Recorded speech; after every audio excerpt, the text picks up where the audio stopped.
Caleb Mercer mendobrak pintu yang sudah lapuk hingga terlepas dari engselnya, lalu terpaku kaku di tengah kepungan salju. Dua anak perempuan kecil berada di sana, yang satu nyaris tidak bernapas, sementara yang satunya lagi mendekap erat selimut kaku di atas tubuh ibunya yang sudah terbujur mati tanpa bergerak.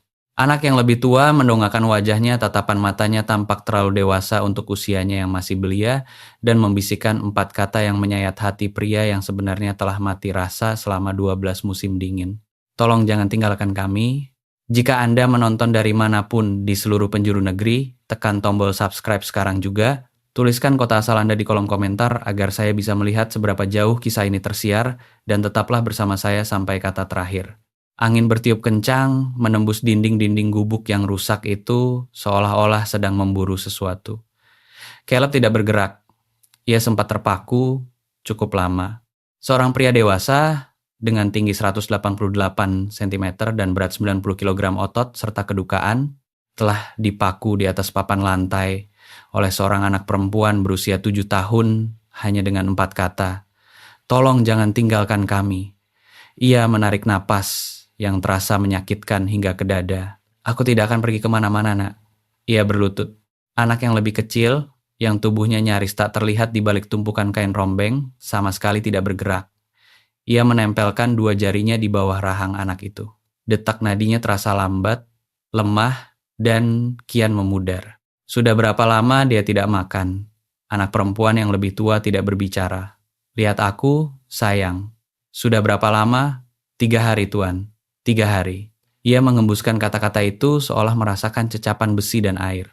Kemarin, ibu memberikan seteguk terakhir untuk kami. Ia memandang wanita di seberang ruangan yang sebagian tubuhnya tertutup selimut kuda berwarna merah tua seperti darah kering. Ia tidak perlu melangkah lebih dekat. Dada wanita itu tidak lagi naik turun. Matanya setengah tertutup, kering dan telah selesai. Siapa namamu? Shah, Lucy, Lucy Harper, Tuan, dan yang kecil, Grace, usianya 4 tahun. Dia akan berumur 5 tahun saat musim semi nanti, kata ibu. Dan kamu? 7 tahun, Tuan. Saya 7 tahun. Ia mengangguk sekali, lalu 2 kali. Kemudian, ia menanggalkan mantel dari bahunya, membungkus anak yang paling kecil dengan mantel itu, lalu mengangkatnya ke dadanya. Bobot tubuh anak itu terlalu ringan untuk ukuran makhluk yang masih hidup. Beratnya kurang dari kantong pelana, bahkan lebih ringan dari sekarung tepung jagung. Kepalanya terkulai di tulang selangka Caleb seolah dia sudah tiada tuan, ya? Apakah Grace mati? Tidak, selama aku masih bernapas. Ia menoleh ke arah Lucy. Anak itu tidak bergeser sedikit pun dari samping jasad ibunya. Kamu bisa berjalan, nak? Bisa, Tuan. Pegang ikat pinggangku di bagian sini. Kamu lihat lubang ini? Iya, Tuan. Jangan lepaskan apapun yang terjadi. Kamu dengar aku, Lucy Harper? Apapun yang terjadi? Baik, Tuan. Ia menggenggam erat sabuk kulit itu dengan kepalan tangan kecilnya. Sangat erat, seperti seorang pelaut yang memegang tali di tengah badai besar. Bagaimana dengan ibu? Caleb menghentikan langkahnya. Angin melolong menembus pintu yang telah ia dobrak tadi. Hawa dingin merayap naik ke punggungnya, menembus ke meja hingga ke tulang-tulangnya. Ia memandang wanita itu. Ia memandang anak kecil yang sedang menatap ibunya sendiri. Ibumu sudah pulang ke rumah, Lucy. Rumah tempat, tidak ada lagi rasa dingin, tidak ada lagi kelaparan, dan tidak ada lagi orang jahat. Mulut anak itu terbuka, lalu tertutup dan terbuka lagi. Apakah saya akan bertemu dengannya lagi? Aku rasa kamu akan bertemu dengannya suatu hari nanti. Masih sangat lama. Janji? Aku tidak pernah membuat janji yang tidak bisa kutepati, nak. Tapi, aku akan memberitahumu satu hal. Aku percaya dia sedang menunggumu. Dan dia pasti ingin kamu berjalan keluar dari tempat ini bersamaku sekarang juga. Lucy tidak menangis. Itu adalah bagian paling menyayat hati dari seluruh kejadian ini.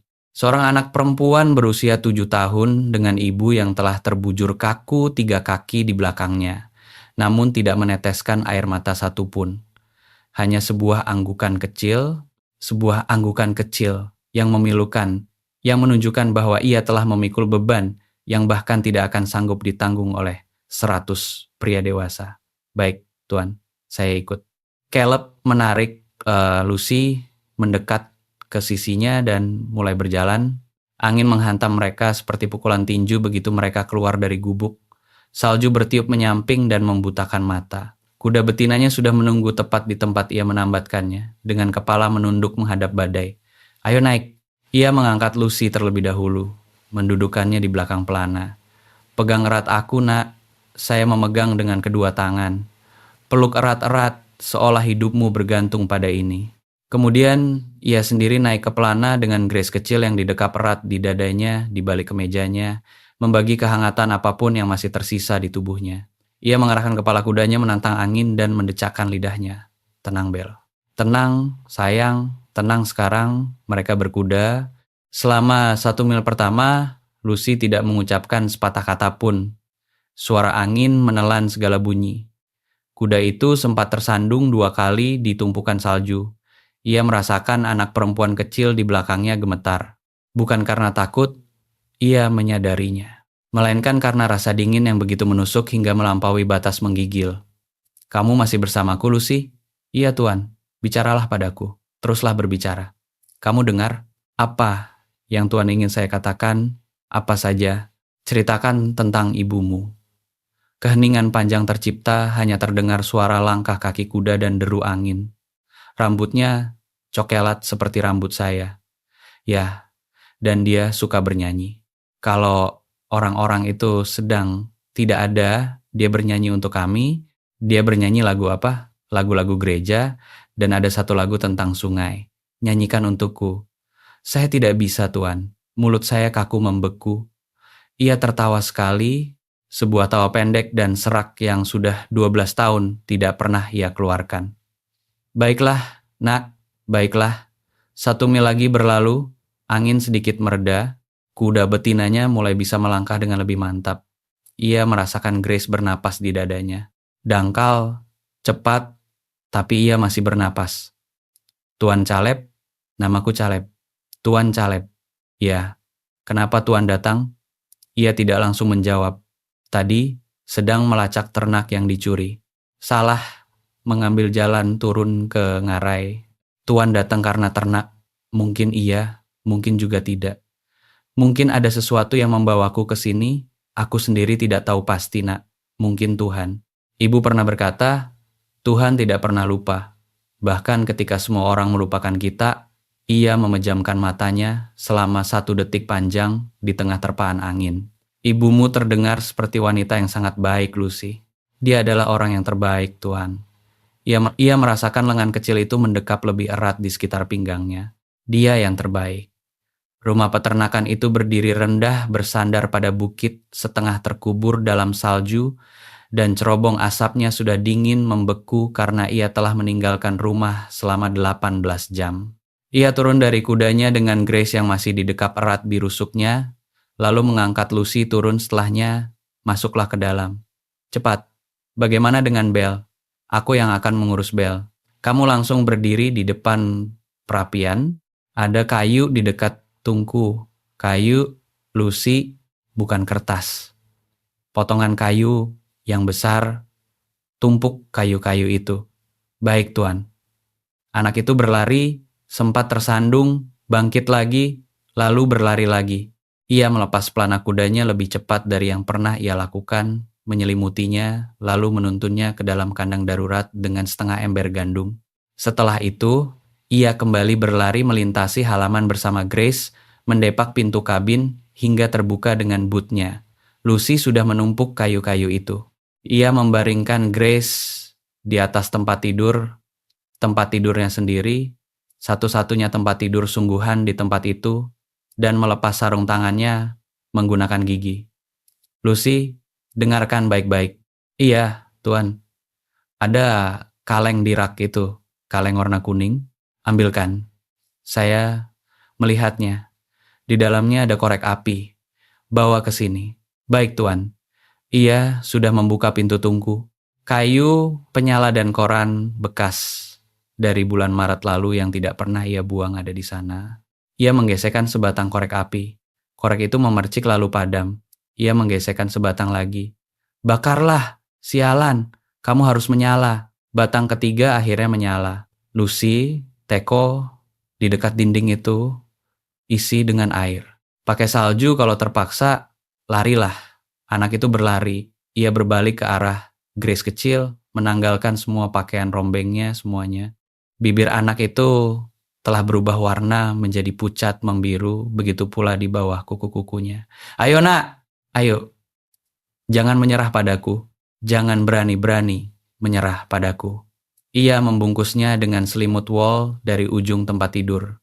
Kemudian ia menambahkan kulit beruang dari kursi, lalu kemeja keringnya sendiri di bagian paling atas. Ia sedang menggosok-gosok tangan anak itu ketika Lucy kembali membawa teko dengan salju yang menempel di lututnya. Taruh di atas tungku sekarang? Iya tuan. Sekarang duduklah di sini di sampingnya. Pegang tangannya. Apakah dia akan hidup, Tuan Caleb? Dia akan hidup. Tuan janji? Sudah kubilang. Aku tidak pernah membuat janji yang tidak bisa kutepati. Wajah anak perempuan itu seketika runtuh. Ini pertama kalinya sejak ia menemukannya. Pertama kalinya pertahanan bajanya terlepas. Air mata berlinang, pecah dan mengalir. Tanpa suara. Tidak ada jeritan, hanya tetesan air di wajah yang terlalu muda untuk tahu bagaimana cara menjerit. Hei, sekarang. Saya minta maaf Tuan. Kenapa di dunia ini kamu harus minta maaf? Karena menangis. Ibu bilang jangan menangis di tempat yang bisa dilihat oleh laki-laki. Caleb tertegun. Ia terpaku diam dengan cara yang tidak pernah ia rasakan selama 12 tahun ini. Darah di wajahnya sempat terasa dingin lalu mendadak panas. Kamu dengarkan aku nak. Dengarkan baik-baik. Iya Tuan. Kamu boleh menangis kapanpun kamu harus menangis. Kamu dengar aku kapan saja. Kamu boleh menangis di depanku. Kamu boleh menangis di hadapan Tuhan. Kamu boleh menangis di depan seluruh penduduk negeri ini. Tidak ada seorang pun di bumi ini yang akan menyuruhmu menahannya lagi. Tidak selama aku masih berdiri di sini. Lucy menatapnya. Air mata terus mengalir, namun ia mengangguk. Baik Tuan, anak pintar. Sekarang pegang tangan adikmu dan jangan lepaskan. Teko air itu mendesis. Ia menuangkan secangkir air panas ke dalam cangkir kaleng, meniupnya lalu mencelupkan sepotong kain bersih ke dalamnya. Ia menekankan kain hangat itu ke dada Grace, dahi, dan telapak kakinya. Ia bekerja dengan perlahan dan mantap, cara yang sama seperti yang biasa ia lakukan saat menyelamatkan anak sapi yang terluka dari sakaratul maut, cara yang diajarkan oleh ayahnya, cara yang disaksikan oleh Sarah saat wanita itu sedang mengandung bayinya dulu, ketika seekor koyote melukai seekor sapi muda yang harus ia selamatkan Sarah. Ia tidak membiarkan dirinya memikirkan nama itu, tidak selama 2 dewas tahun ini. Namun nama itu tetap muncul. Ia terus bekerja. 2 jam berlalu, ia tidak duduk, ia tidak memperlambat gerakannya. Warna kulit di kuku-kuku Grace mulai kembali sedikit demi sedikit. Merah muda, bukan lagi biru pucat. Kemudian menjadi merah muda yang hangat, lalu merah muda yang menunjukkan tanda benar bernapas. Tuan Caleb, ya, dia bergerak, aku melihatnya, kelopak mata anak kecil itu bergetar sekali 2 kali, lalu terbuka. Sepasang mata coklat yang persis sama dengan mata kakaknya, menatap langit-langit terlebih dahulu, kemudian cahaya api perapian, dan akhirnya menatap pria yang sedang membungkuk di atasnya. Hei, Gracie sayang, anak itu tidak berbicara. Ia hanya menatap Caleb, tatapan yang lama dan tenang. Kemudian ia mengeluarkan satu tangan kecilnya dari balik selimut dan menyentuh wajah Caleb. Jari-jarinya meraba janggut kasarnya. Jari-jarinya menelusuri bekas luka yang melintang dari tulang pipi hingga ke rahangnya. Bekas luka yang ia dapatkan di Antietam saat ia berusia 19 tahun dan masih mempercayai sesuatu. Anak itu tidak mengucapkan sepatah kata pun.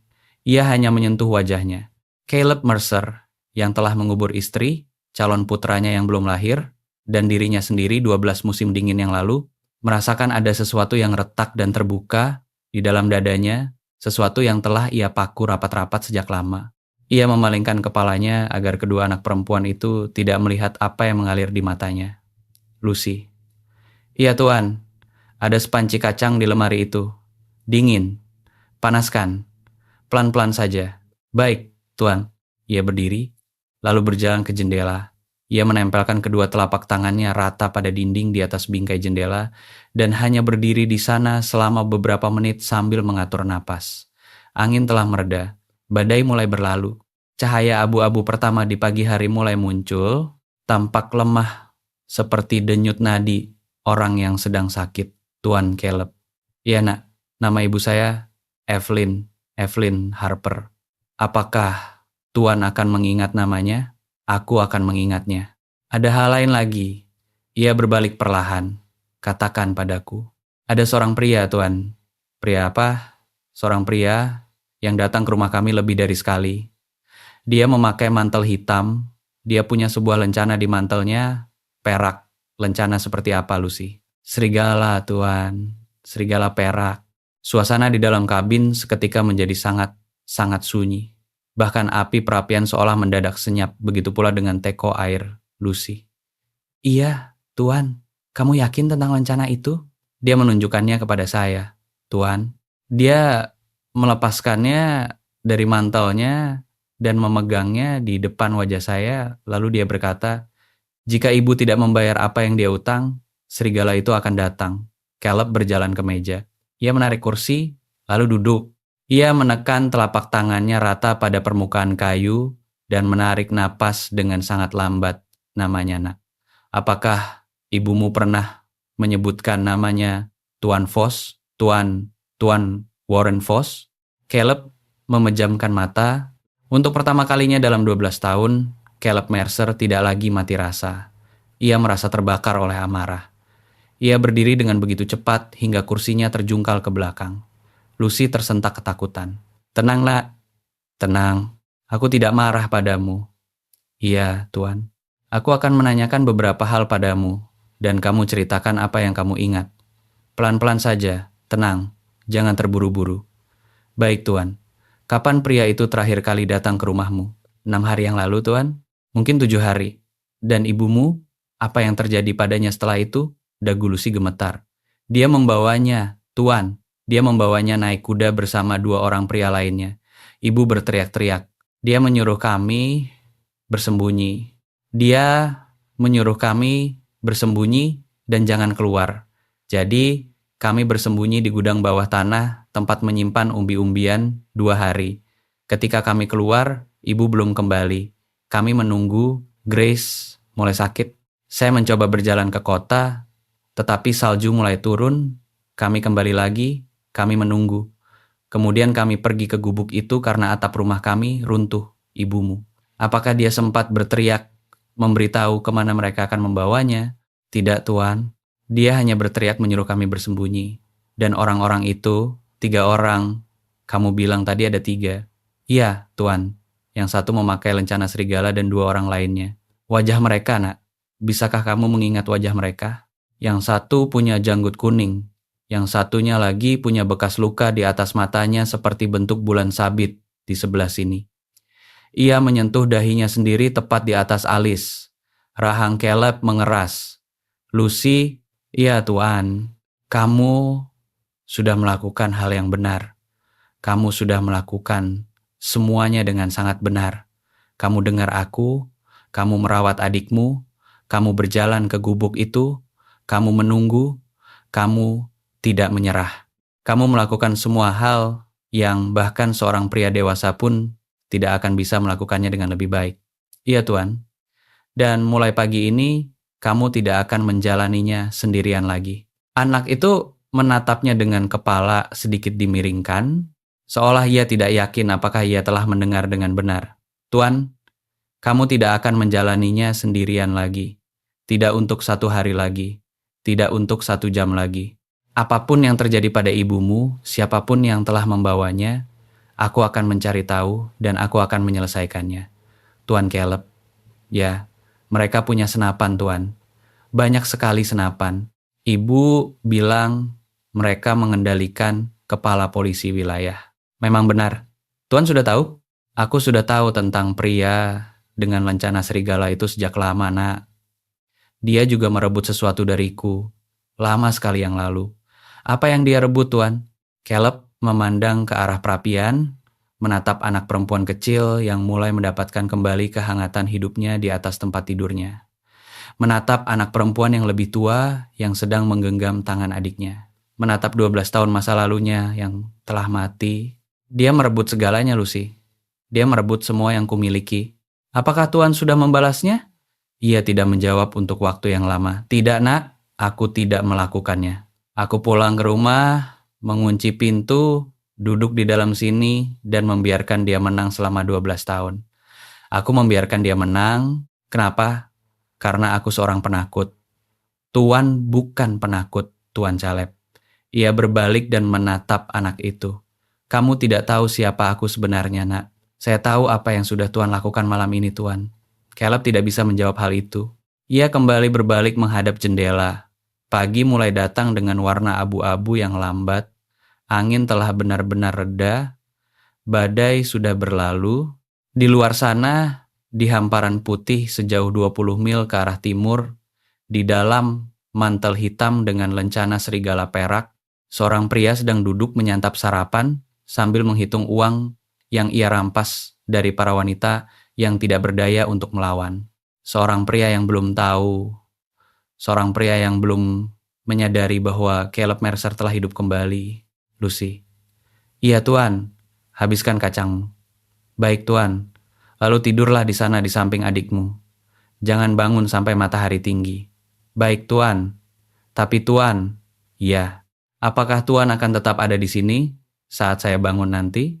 Ia melangkah mendekat, lalu berlutut di samping tempat tidur.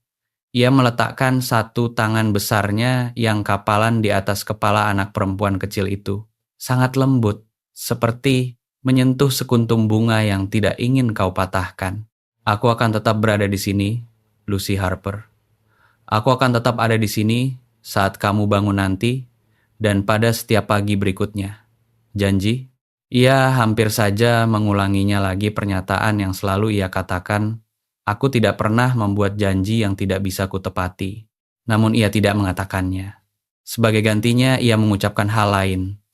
Ia mengucapkan kalimat yang sudah 12 tahun tidak pernah ia katakan kepada siapapun, baik yang masih hidup maupun yang sudah tiada. Aku janji. Mata anak perempuan kecil itu langsung terpejam bahkan sebelum ia sempat menarik selimut hingga ke dagunya. Tangan Lucy tetap menggenggam erat tangan adiknya. Caleb duduk di lantai dengan punggung bersandar pada tempat tidur, memperhatikan mereka berdua bernapas. Ia tidak tidur. Ia duduk di sana dengan senapan melintang di atas lututnya, menjaga pintu selama 3 jam, lalu 4 jam. Api perapian mulai mengecil. Ia menambahkan kayu lagi, ia mengawasi pintu, ia mengawasi anak-anak itu. Ia mengawasi pintu lagi. Di suatu waktu menjelang fajar, kepalanya sempat terkantuk sekali. Kemudian sebuah tangan menyentuh bahunya. Ia langsung tersentak bangun dengan senapan yang sudah terarah lurus bahkan sebelum matanya benar-benar terbuka. Tenang, Tuan. Tenang, ini saya, Lucy. Ia menurunkan laras senapannya. Tangannya gemetar. Jangan pernah lakukan itu lagi, Nak. Jangan pernah mendekati pria bersenjata yang sedang tertidur dengan cara mengendap-endap. Baik, Tuan. Ada apa? Badan Grace sangat panas. Ia langsung berdiri dalam satu gerakan. Tubuh anak yang paling kecil itu terasa membakar, dahinya panas seperti permukaan tungku, pipinya memerah berbintik-bintik. Sialan. Apa artinya ini, Tuan Caleb? Dia terserang demam. Ambilkan kain itu, kain bersih yang ada di baskom. Lucy menyerahkannya. Caleb memerasnya dengan air dingin. Ia meletakkan kain itu di atas dahi Grace. Anak itu merintih. Ibu, dia memanggil ibunya. Tuan, saya mendengarnya. Ibu, tolong, Sata Gracie, Sata, sekarang ibu ada di sini, sayang. Mata anak itu terbuka setengah, matanya tidak melihat apa-apa, pandangannya menerawang menatap sesuatu yang sangat jauh. Ibu bilang, kembalilah. Ibu bilang, segera kembali. Apa yang dikatakannya Lucy? Dia sedang mengigau, Tuan. Dia selalu seperti itu kalau sedang sakit. Dia berbicara dengan ibu. Apa yang dikatakan ibunya dalam mimpinya, ibu bilang dia akan kembali. Ia menekan kain dingin itu lebih erat ke dahi anak itu. Rahangnya mengeras. Lucy, "Iya Tuan, kamu tadi bilang ibumu berteriak menyuruh kalian bersembunyi. Apakah dia mengatakan hal lain lagi?" "Apa saja, dia menyebutkan nama sebuah tempat." "Tempat apa?" "Saya tidak ingat seluruh namanya Tuan. Hanya satu bagian saja. Rasanya seperti sesuatu yang berlubang atau sesuatu yang jatuh. Saya tidak bisa mengingatnya. Lembah batu, lembah tulang, lembah gantung, batu Tuan. Sesuatu yang berawalan batu, saya tidak bisa mengingat lanjutannya. Maafkan saya, jangan minta maaf. Kamu sudah mengingat lebih banyak hal daripada yang bisa diingat oleh kebanyakan pria dewasa." Sebuah suara kecil terdengar. Ia berbalik. Mata Grace kini telah terbuka sepenuhnya. Pandangannya sudah fokus. "Tuan." "Ya, sayang." Aroma tubuh Tuan seperti ayah. Caleb tertegun. "Apa yang kamu katakan, Gracie?" "Aroma tubuh Tuan seperti ayah. Seperti aroma kuda dan kayu." Lucy menoleh dengan terkejut. Grace, diamlah. Kamu tidak ingat, ayah." "Aku ingat. Ibu pernah menunjukkan fotonya padaku. Aroma tubuhnya seperti kuda." "Bagaimana ibu memberitahumu seperti apa aroma tubuh ayahmu, Gracie?" Ibu bilang, "Dia memberitahu saya." Dia berkata, "Ketika aku menemukan seorang pria yang beraroma seperti kuda, kayu, dan minyak senapan, dia adalah pria yang bisa dipercaya." Suasana kabin kembali hening. "Ayahmu, Lucy, dia sudah lama meninggal, Tuan. Sebelum Grace lahir." "Bagaimana dia meninggal?" "Ibu bilang dia meninggal di tengah perjalanan saat berkuda untuk suatu urusan." "Ibu tidak mau memberitahu urusan apa. Berkuda untuk siapa?" "Untuk seorang pria, Tuan. Seorang pria yang menjanjikannya pekerjaan." "Lucy, dengarkan aku baik-baik. Apakah pria itu bernama Warren Foss?" Wajah anak perempuan itu seketika menjadi pucat. "Bagaimana Tuan bisa tahu?" Ia tidak menjawab. Ia tidak sanggup menjawab. Ia berdiri terlalu cepat, berjalan ke jendela, dan menempelkan dahinya pada kaca yang dingin. "Tuan Caleb, Tuan tidak apa-apa." Ia tidak berbicara. "Tuan Caleb, Lucy." "Iya Tuan." "Ibumu, siapa nama belakangnya sebelum dia menikah dengan ayahmu?" "Saya tidak tahu Tuan." "Kenapa?" "Pikirkan nak. Dia pasti pernah menyebutkannya suatu kali. Nama kakek nenek, sepupu, sebuah nama. Pasti ada sebuah nama. Dia biasa menyebutkannya saat berdoa di malam hari." "Nama apa?" "Mercer." "Tuan." Dia biasa berkata, "Lindungilah mereka." Sarah Mercer. "Lindungilah mereka." Caleb berhenti bernapas. Ia tidak bisa. Sarah Mercer nama istrinya, nama yang tertera di batu nisan yang sudah 11 tahun tidak pernah ia kunjungi.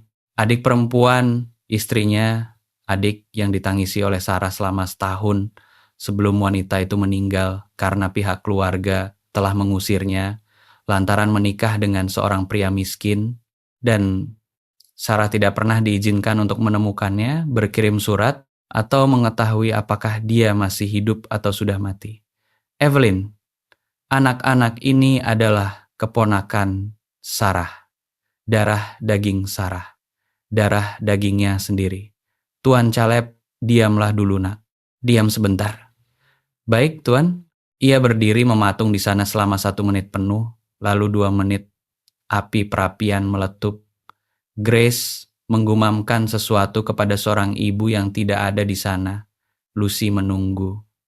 Ketika ia berbalik, wajahnya menampilkan gurat ekspresi yang belum pernah Lucy lihat pada pria dewasa manapun dan tidak akan pernah ia lupakan seumur hidupnya. "Lucy." "Iya Tuan, kamu tetap tinggal di tempatmu sekarang. Jangan buka pintu itu. Jangan mendekat ke jendela itu. Jika ada yang mengetuk, jangan jawab.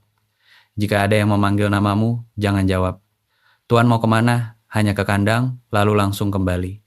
5 menit, Tuan bilang Tuan akan ada di sini saat saya bangun. Aku memang ada di sini. Aku ada di sini, nak. Aku hanya keluar sebentar untuk berpikir. Aku akan kembali masuk, melewati pintu itu sebelum kamu selesai menghitung sampai 100. 1, 2, 3. Ia hampir saja tersenyum, namun tidak jadi. Ia melangkah keluar menerobos salju. Ia tidak pergi ke kandang. Ia berjalan 20 langkah melewatinya menuju pohon ek tua yang berdiri sendiri di belakang kandang darurat. Dan ia menempelkan kedua telapak tangannya rata pada kulit pohon itu. Kemudian ia memukulnya. Ia memukulnya sekali, lalu sekali lagi, dan untuk ketiga kalinya. Begitu keras hingga ia merasakan ada sesuatu yang retak di buku jarinya. Lalu ia menyandarkan dahinya pada batang kayu itu dan tubuhnya bergetar hebat. 12 tahun. 12 tahun lamanya ia percaya bahwa Vos membunuh Sarah karena ketidaksengajaan. Sebuah perampokan kereta kuda. Begitulah bunyi laporan yang ia terima. Berada di tempat dan waktu yang salah. Sarah dan calon bayi laki-lakinya tewas dalam satu siang hanya karena dia sedang menempuh perjalanan pulang dari rumah adiknya. Dari rumah Evelyn, adik perempuan yang belum pernah ia temui, adik yang ditangisi oleh Sarah agar ia sudi berkuda untuk menjenguknya pada pagi hari sebelum kematiannya, karena Evelyn sendirian bersama suami yang tidak berguna dan sedang mengandung seorang bayi. Sarah terpaksa berkuda sendirian karena Caleb sedang sibuk. Sarah berkuda sendirian karena Caleb berkata ia baru akan pergi besok. Sarah berkuda sendirian dan anak buah Vos mengadang kereta kuda tersebut. Dan itu sama sekali bukan perampokan. Tidak pernah menjadi sebuah perampokan. Sama sekali bukan. Itu adalah sebuah pesan. Vos menginginkan suami Evelyn mati karena pria itu berutang padanya. Dan ketika kereta kuda yang ditumpangi Sarah berpapasan dengan aksi pembunuhan tersebut, anak buah Vos tidak menyisakan satupun saksi mata 2 dewas tahun. 12 tahun, rasa bersalah yang menjelma menjadi kedukaan dan kedukaan yang menjelma menjadi kematian rasa. Dan sekarang adik perempuan istrinya berada di suatu tempat dalam sekapan Vos dan putri-putri dari adik istrinya itu berada di dalam kabinnya sendiri. Ia berjalan kembali ke rumah, langkahnya sudah mantap saat ia membuka pintu. 12, Tuan Caleb, saya sudah sampai hitungan 12, lebih cepat dari yang kukira. Saya menghitung dengan cepat, ya. Kamu memang cepat. Ia duduk di meja. Lucy, kemari. Anak itu mendekat. Aku harus memberitahumu sesuatu, dan ini akan terdengar aneh. Kamu pasti akan menanyakan banyak pertanyaan dan aku akan menjawab semuanya, tapi aku butuh kamu duduk dan mendengarkan terlebih dahulu. Baiklah, baik, Tuan. Bibimu, kakak perempuan ibumu, Bibi Sarah, kamu tahu namanya. Ibumu menyebutkannya saat berdoa. Ya, saya belum pernah bertemu dengannya, Tuan.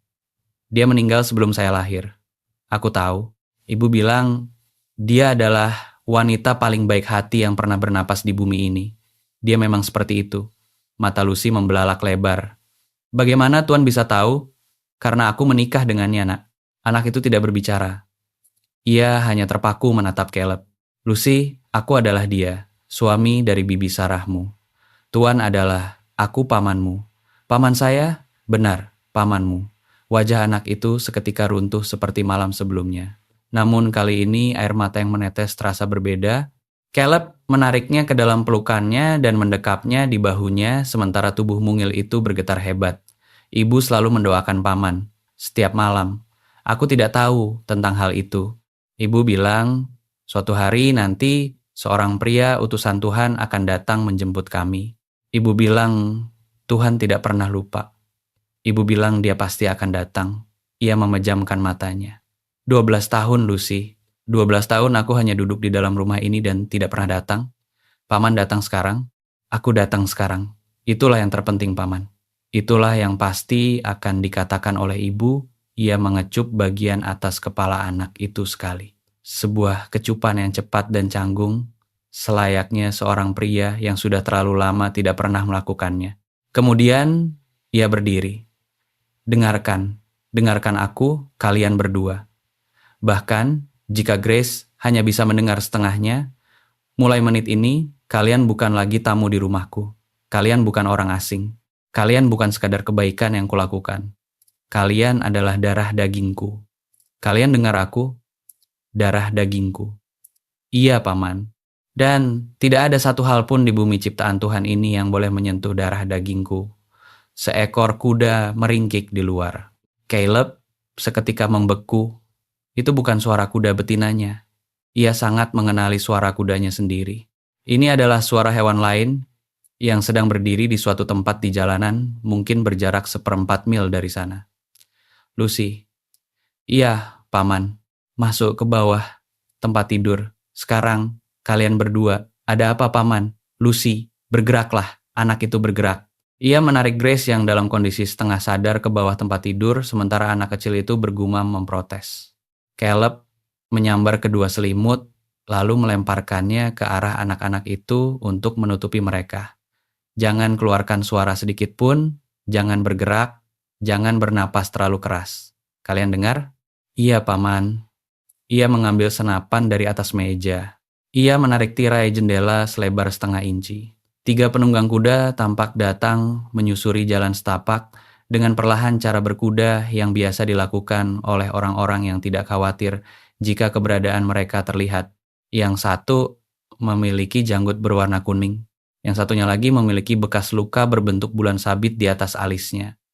Penunggang ketiga berada di posisi tengah, mengenakan mantel hitam dengan lencana perak di kerahnya yang memantulkan cahaya matahari pagi yang baru terbit. Tangan Caleb mencengkeram gagang senapannya dengan begitu erat hingga buku-buku jarinya memutih.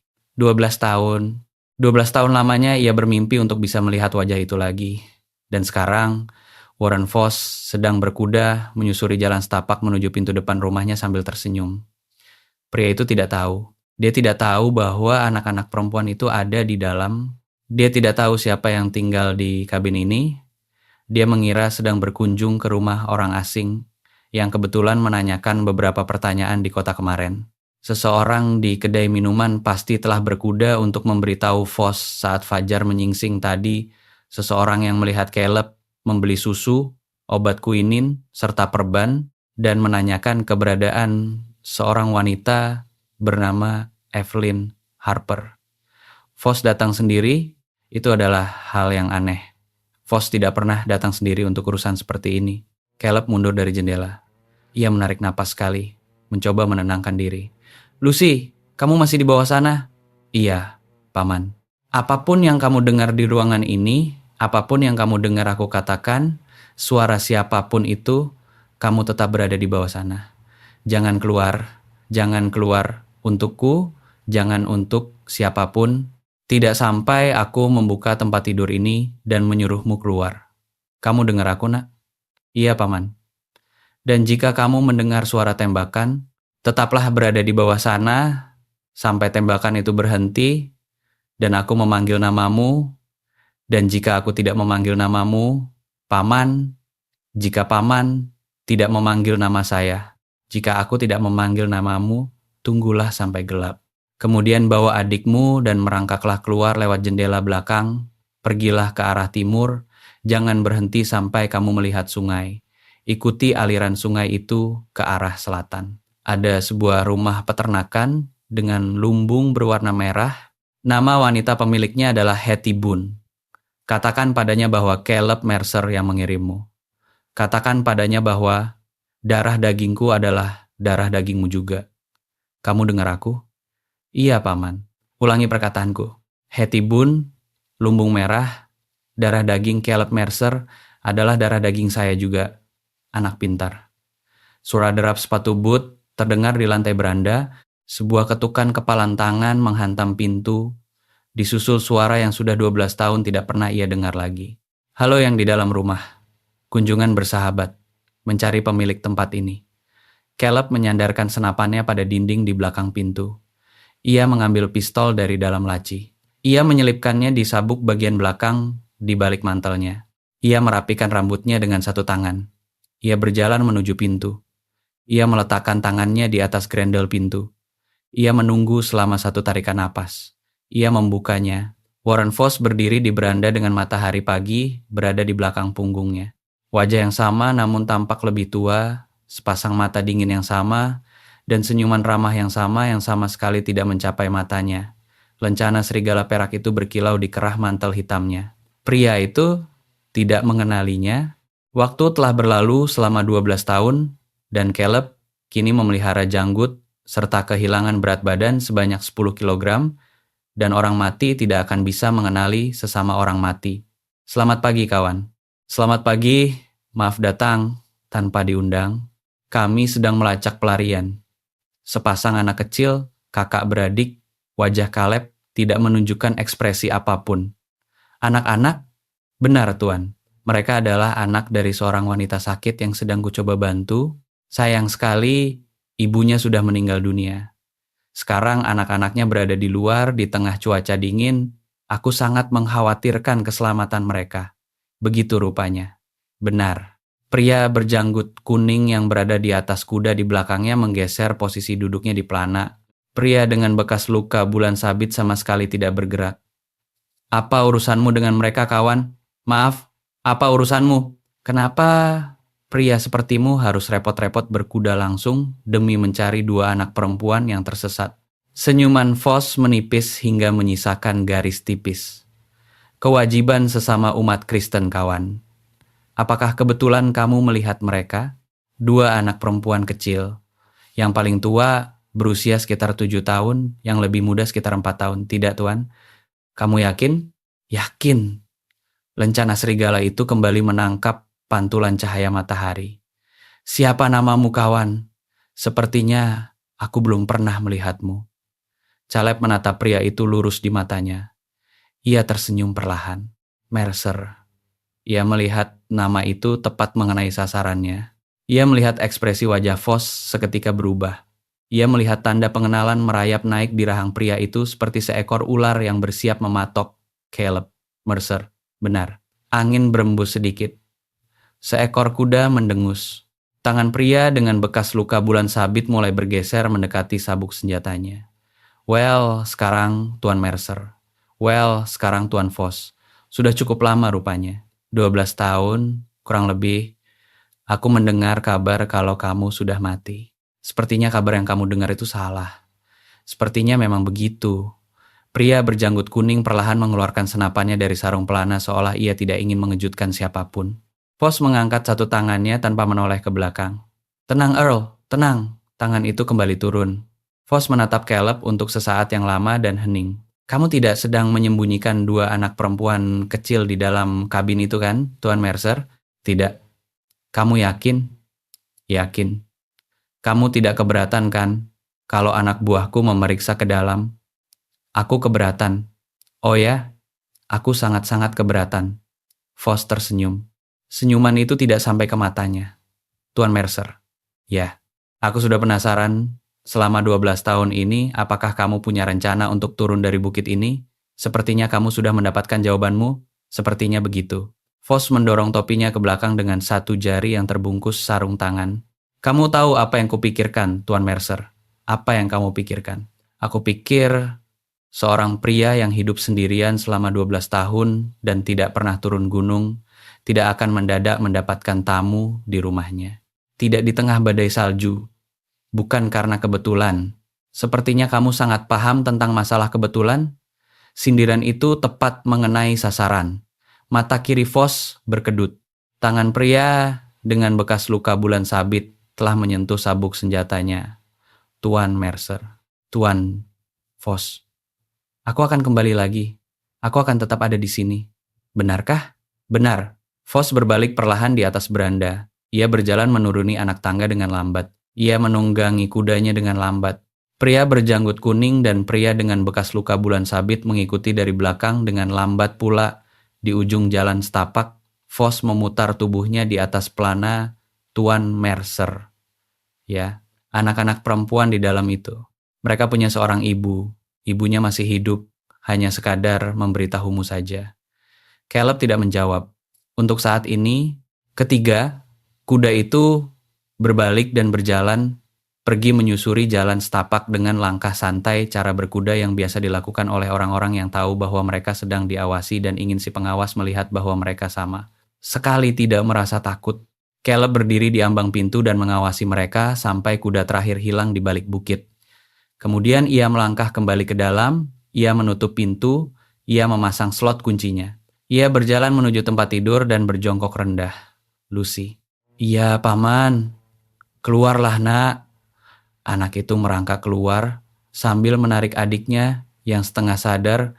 Kedua anak perempuan itu gemetar seperti anak kucing yang basah kuyup, Tuan Caleb. Ya, apakah itu dia? Benar, itu dia. Apa yang dikatakannya? Caleb menarik kedua anak itu ke dadanya dan mendekap mereka di sana untuk waktu yang lama. Kemudian ia berdiri. Ia berjalan ke dinding. Ia mengambil sabuk senjata yang sudah 12 tahun tidak pernah ia kenakan lagi. Ia menyandangnya. Sabuk kulit itu berderit seperti suara seorang kawan lama, Lucy. "Iya, Paman, kita berangkat sekarang juga. 5 menit, kamu bungkus Grace dengan pakaian hangat.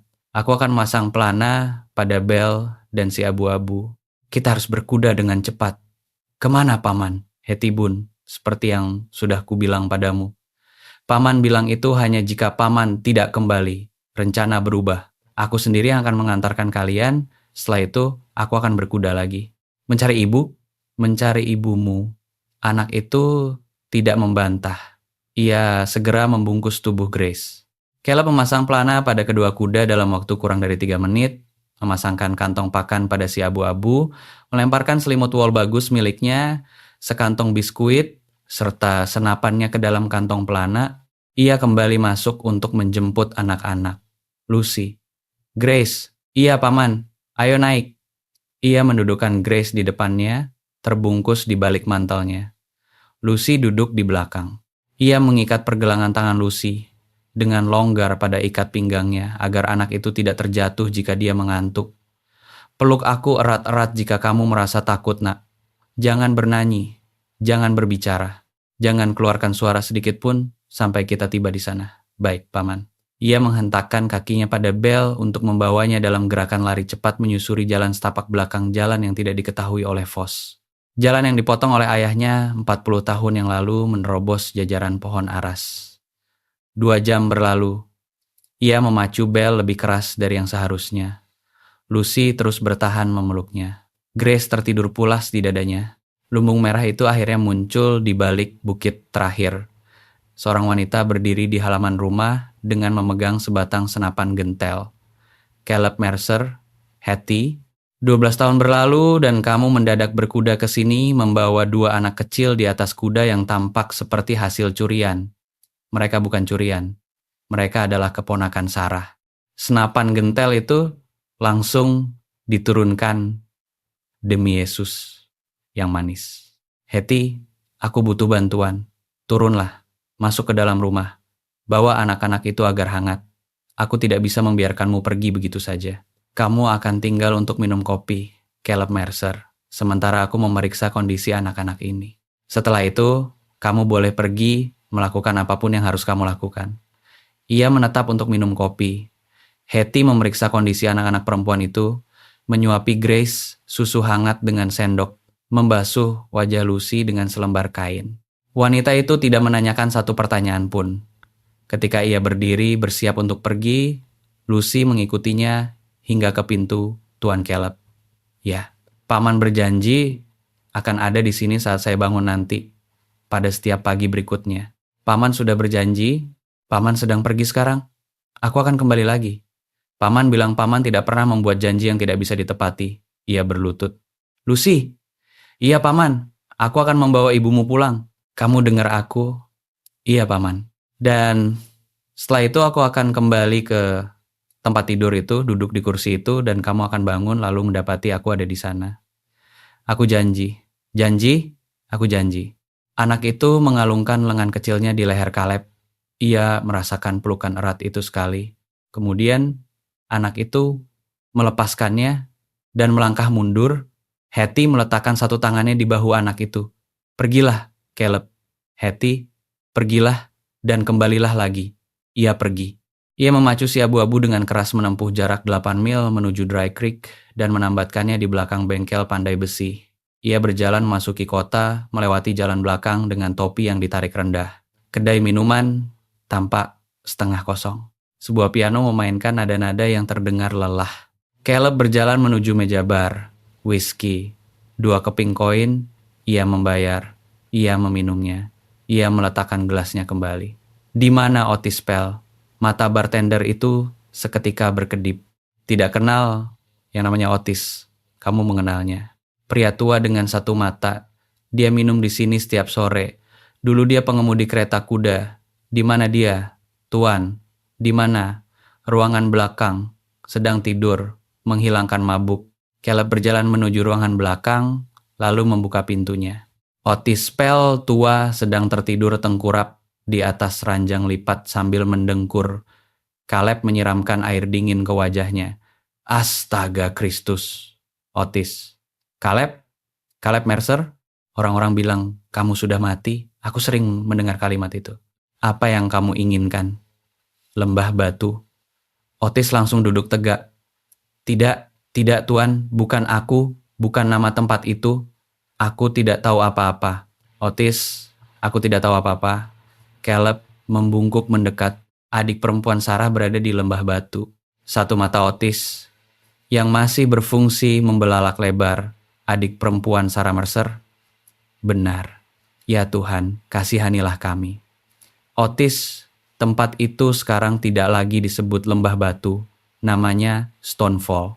Bekas kapel tua di bagian belakang tambang perak yang sudah tidak beroperasi.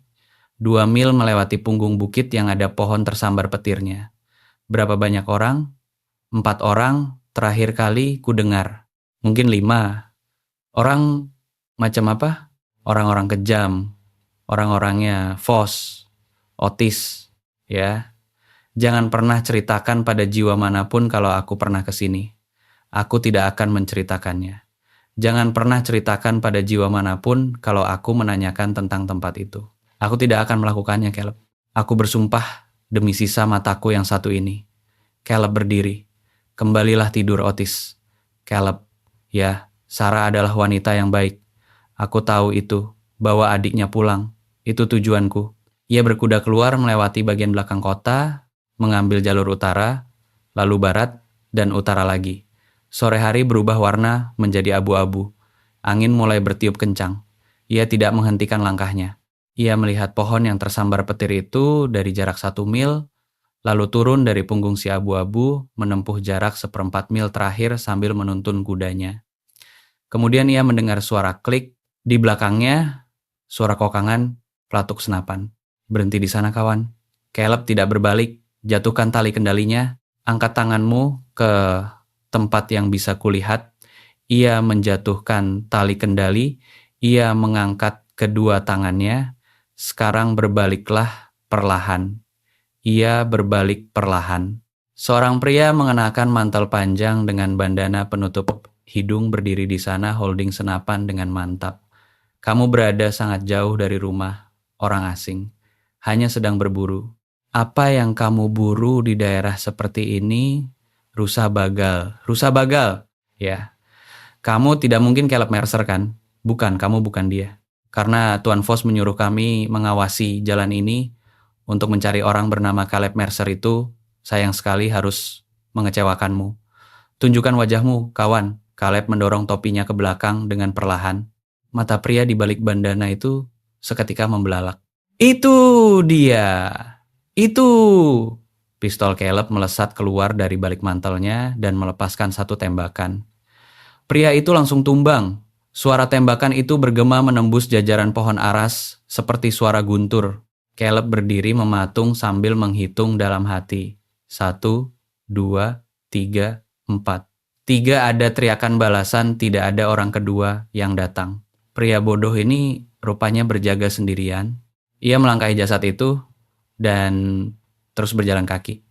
Bangunan kapal itu berdiri di bagian belakang tambang yang sudah mati, tampak bungkuk dan buruk rupa. 3 ekor kuda ditambatkan pada pagar kayu, pertanda ada 3 orang pria di dalam. Ia kemudian memutari bagian belakang bangunan, menemukan sebuah jendela dengan celah pada papan-papannya. Ia melongok ke dalam. Seorang wanita tampak duduk bersandar pada dinding belakang, rantai besi membelit pergelangan tangan dan pergelangan kakinya. Rambutnya tampak sangat kotor, Wajahnya dipenuhi memar berwarna ungu di satu sisinya. Gaun yang dikenakannya terkulai compang-camping di tubuhnya seperti selembar bendera robek. Wanita itu sedang bernyanyi dengan suara lembut dan rendah, sebuah lagu tentang sungai. Mata Caleb terpejam selama 1 detik. Evelyn. 3 orang pria di dalam sedang bermain kartu, senapan-senapan mereka disandarkan pada dinding di dekat pintu, sementara pistol berada di pinggang mereka. Ia kembali menghitung. 1, 2, 3.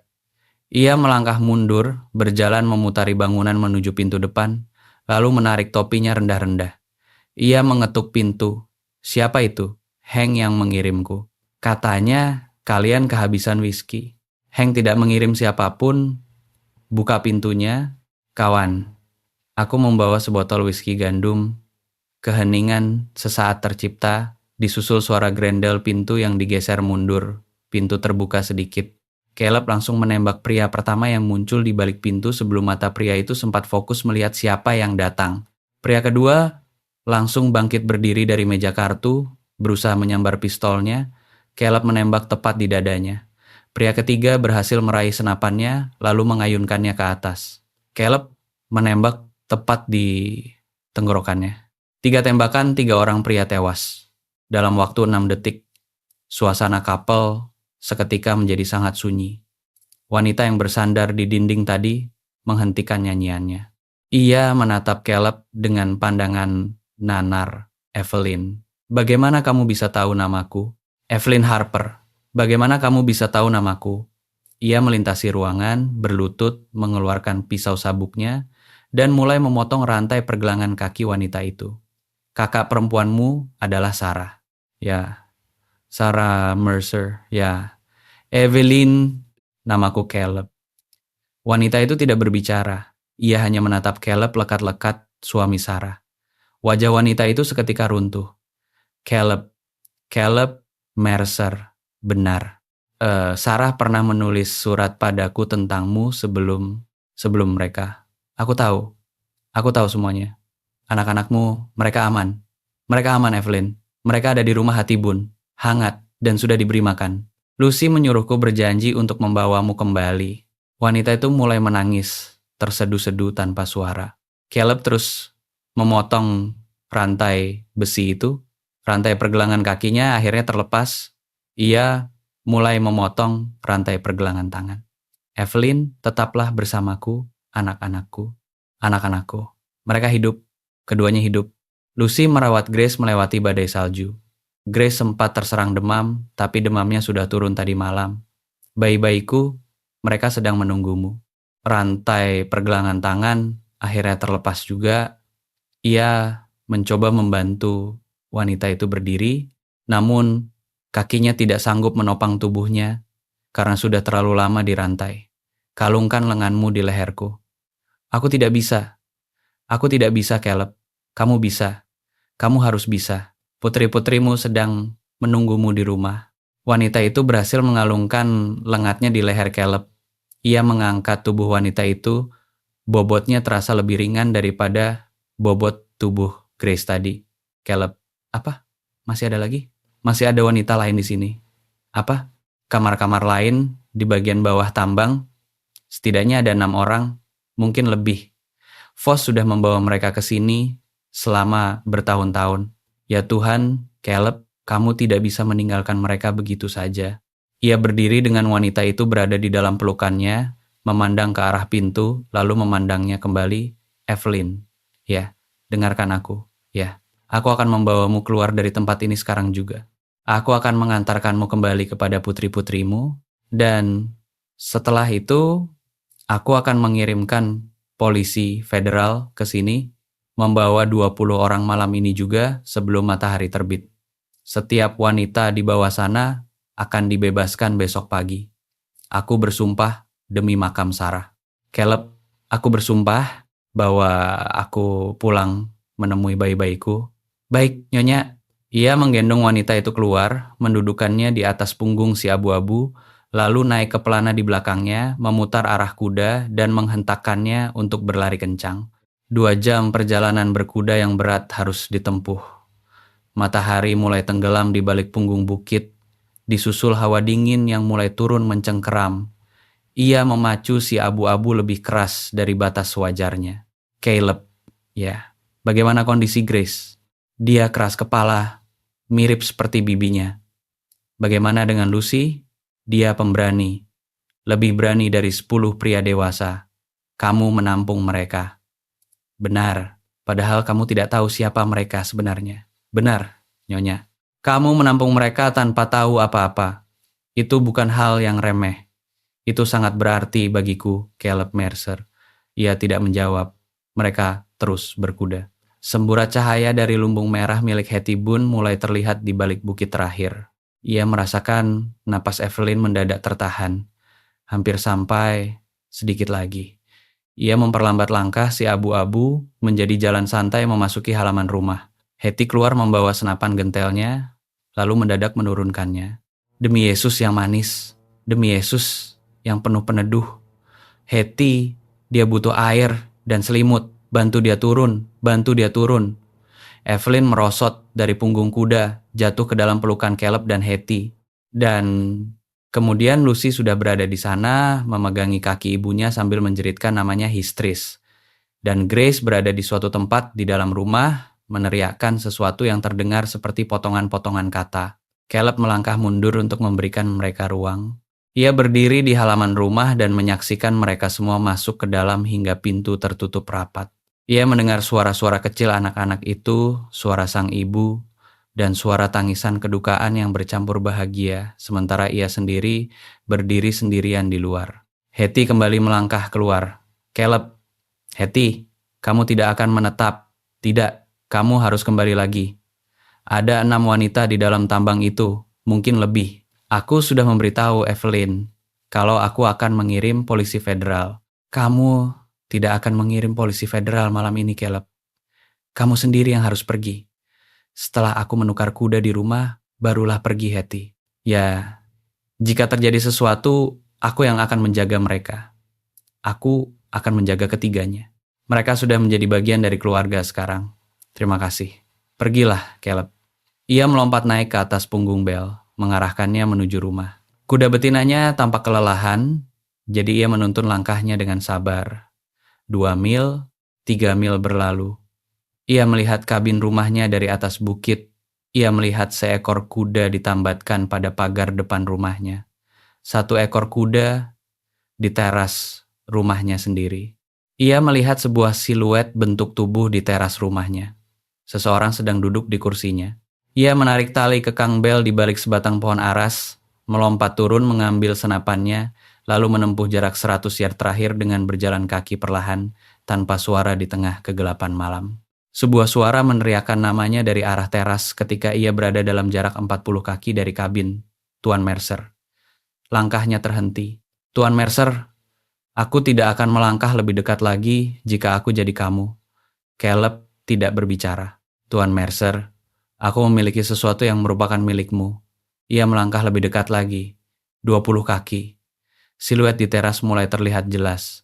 Warren Foss sedang duduk bersantai di kursi goyang milik Caleb. Di atas pangkuannya duduk Lucy Harper dengan sebilah pisau menempel di tenggorokannya.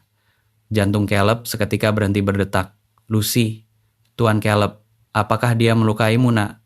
Tidak, Paman. Dia menculik saya dari tempat Nona Hati. Dia datang lewat jalan belakang. Bagaimana bisa? Tuan Mercer, jangan tanyakan hal itu pada anak kecil.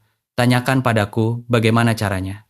Ada penunggang kedua. Dia berkuda memutar jauh di sekitarmu saat kamu meninggalkan lumbung tadi. Dia mengambil anak ini ketika Hetty sedang sibuk mengurus ibunya di dalam rumah. Di mana Grace? Anak yang paling kecil masih berada di lumbung. Aku tidak ada gunanya membawa 2 anak sekaligus. Lucy. Iya, Paman. Jangan bergerak, jangan berkedip, jangan bernapas terlalu keras. Baik, Paman. Tuan Mercer, letakkan senapanmu. Caleb tidak bergerak sedikit pun. Letakkan senapan itu, atau kubuka tenggorokannya sekarang juga. Ia meletakkan senapannya di atas salju. Pistolmu, ia mencabut pistol dari sabuknya, lalu meletakkannya di samping senapan. Mundurlah 5 langkah dari sana. Ia melangkah mundur sebanyak 5 langkah. Vos tersenyum. Tuan Mercer, Vos, kamu membunuh 3 orang anak buahku hari ini. 4.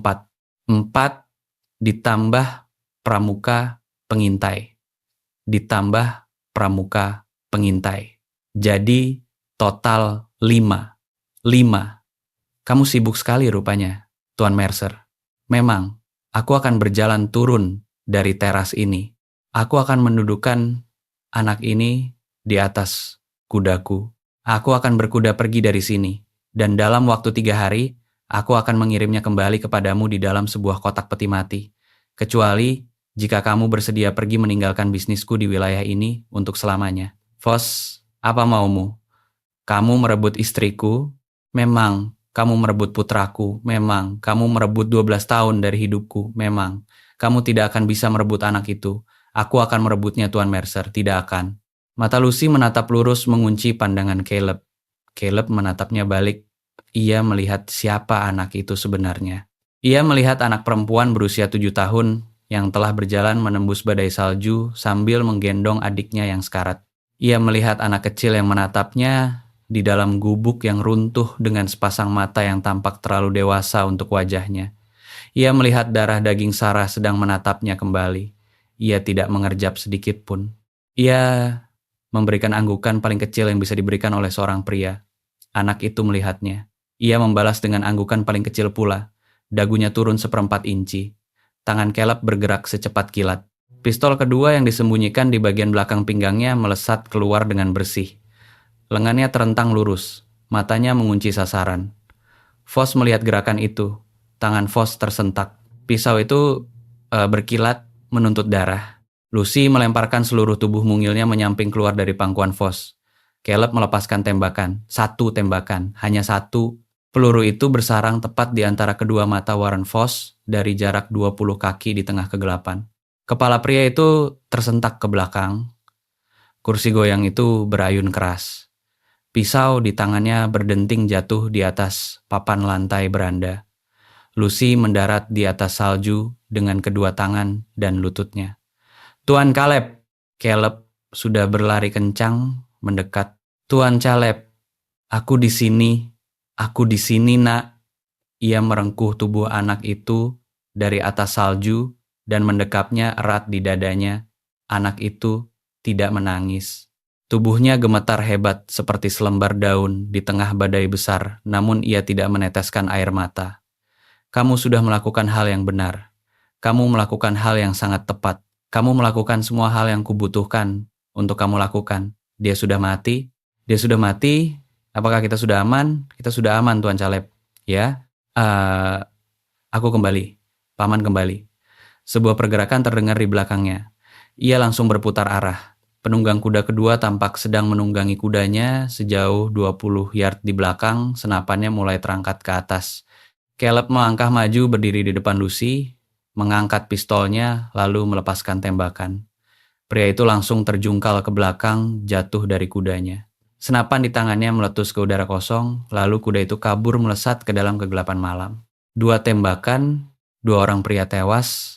Setelah itu tidak ada suara apapun lagi selain desau angin dan pelukan lengan kecil anak perempuan itu di lehernya, serta Caleb Mercer yang berdiri kokoh di halaman rumahnya sendiri dengan asap dari 2 pistolnya yang membubung naik ke langit hitam yang dingin. Ia menggendong anak itu menuju beranda. Ia melangkahi jasad Vos tanpa sudi menoleh ke bawah. Ia menendang but pria itu sekali saat melintas, selayaknya seorang pria yang sedang memastikan apakah seekor ular benar-benar sudah mati sepenuhnya. Dan kemudian ia sudah berada di dalam rumah, membaringkan Lucy di atas tempat tidur, lalu merobek bantal kursi goyangnya untuk dijadikan sebagai kain selimut tambahan. Lucy, iya paman, kamu terluka? Di bagian manapun, katakan yang sebenarnya padaku. Leher saya terasa perih. Perlihatkan padaku. Anak itu mendongakkan dagunya. Garis darah tipis terlihat di sana. Setipis sehelai rambut, hanya luka di permukaan saja. Jangan bergerak. Ia membersihkan luka itu dengan air teko. Ia menekan kain bersih di atasnya sampai darahnya berhenti mengalir. Lukanya tidak dalam. Tidak, paman. Luka ini akan sembuh dengan rapi. Iya, Paman. Kamu sudah melakukan hal malam ini yang bahkan tidak akan sanggup dilakukan oleh pria dewasa manapun, Nak. Saya hanya mengangguk. Kamu melakukan anggukan paling pemberani dalam sejarah wilayah Texas Barat. Anak itu mengeluarkan suara yang tidak sepenuhnya terdengar seperti tawa, namun juga bukan isak tangis, Tuan Caleb. Ya, di mana ibu saya? Ada di rumah Hetty bersama Gracie, sedang menunggu kita, bahwa saya menemuinya sekarang juga. Kita berangkat sekarang juga. Ia menggendong anak itu keluar melewati jasad itu sekali lagi. Ia mendudukkannya di depannya di atas punggung Bell. Ia mengarahkan kudanya menuju rumah Hetty Boone, lalu berkuda pergi. Kali ini ia berkuda dengan lebih lambat. Ia tidak memacu Bell dengan keras. Tubuh Lucy terasa hangat bersandar pada mantelnya. Langit malam yang dingin tetap terasa pekat dan hitam, sementara jalan setapak membentang di bawah langkah kaki mereka, Tuan Caleb.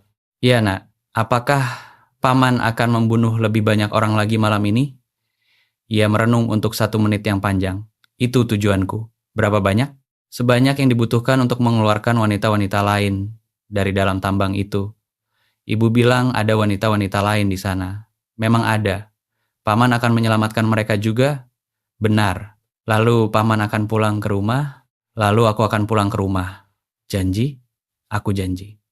Semburat cahaya dari lumbung merah mulai terlihat kembali. Hetty sudah berdiri di beranda memegang senapan gentelnya bahkan sebelum kaki Bell sempat menginjak halaman rumah. Demi Yesus yang manis di surga. Dia kembali lagi, Hetty. Mereka menculiknya. Aku minta maaf, Caleb. Aku sangat menyesal. Aku hanya memalingkan punggungku selama 1 menit tadi, Hetty. Ya, dia ada di sini. Dia aman. Senapan gentel itu langsung diturunkan. Tangan Hati yang bebas ketika menutupi mulutnya sendiri karena tidak percaya. Lucy, aku di sini. Nona Hati, masuklah ke dalam sayang. Masuk ke dalam sekarang juga. Evelyn mendadak muncul di ambang pintu rumah. Tangannya menempel di atas dadanya seolah sedang menahan jantungnya agar tidak melompat keluar. Ibu! Lucy! Lucy! Lucy! Anak itu langsung melompat turun dari pelana dan menghambur ke dalam pelukan ibunya dalam waktu 2 detik saja. Evelyn langsung jatuh berlutut di halaman rumah, mendekap erat anak perempuan itu seolah dia adalah satu-satunya hal yang tersisa di dunia ini. Chase ikut berlari keluar dengan kaki telanjang dari dalam rumah, lalu melemparkan tubuhnya memeluk mereka berdua. Caleb hanya duduk diam di atas pelana kudanya sambil menyaksikan momen itu. Hetty memperhatikan Caleb yang sedang menonton mereka. Turunlah dari kuda itu, Caleb Mercer. Aku tidak bisa, Hetty. Kamu bisa untuk 1 menit saja. Ada 6 wanita di dalam tambang itu, mungkin lebih. Aku sudah berjanji pada Evelyn kalau aku akan mengirim polisi federal. Kamu tidak akan pergi sendirian, Caleb. Otis Pell sudah berkuda untuk menjemput polisi federal sejak tadi. Aku sudah menyuruh putraku, Jet, pergi keluar 2 jam yang lalu ketika aku mendengar suara tembakan di arah barat. Polisi federal sedang dalam perjalanan ke sini. Berkudalah ke sana dan temui mereka di pohon yang tersambar petir itu, lalu kalian serbu tempat itu bersama-sama. Hetty, jangan membantahku. Jika kamu pergi sendirian, kamu akan mati. Kamu akan mati meninggalkan mereka. 3 orang di beranda itu baru saja terbebas dari kehancuran. Kamu tidak berhak menghancurkan mereka lagi. Ia menatap ke arah 3 orang yang berada di beranda rumah. Evelyn mendongakkan wajahnya menatap Caleb. Caleb, Evelyn, Hati benar. Evelyn, jangan pergi ke sana sendirian. Jangan rampas kesempatan ini dari kami. Ia tertegun selama 1 detik yang panjang. Kemudian ia melompat turun dari punggung Bell. Ia melangkah mendekat. Ia ikut berlutut di samping Evelyn dan kedua anak perempuan itu, tanpa mengucapkan sepatah kata pun. Ia hanya meletakkan 1 tangan besarnya di atas rambut Lucy, dan satunya lagi di atas rambut Grace. Lalu Evelyn menumpangkan tangannya di atas tangan Caleb, dan mereka tetap bertahan dalam posisi seperti itu selama waktu yang dibutuhkan bagi jantung seorang pria untuk mengingat kembali bagaimana cara berdetak. Kemudian ia bangkit berdiri. Aku akan menunggu di pohon yang tersambar petir. Pergilah. Ia berkuda. Ia bertemu dengan rombongan polisi federal 1 jam sebelum matahari terbit. 6 orang pria dengan gurat wajah keras.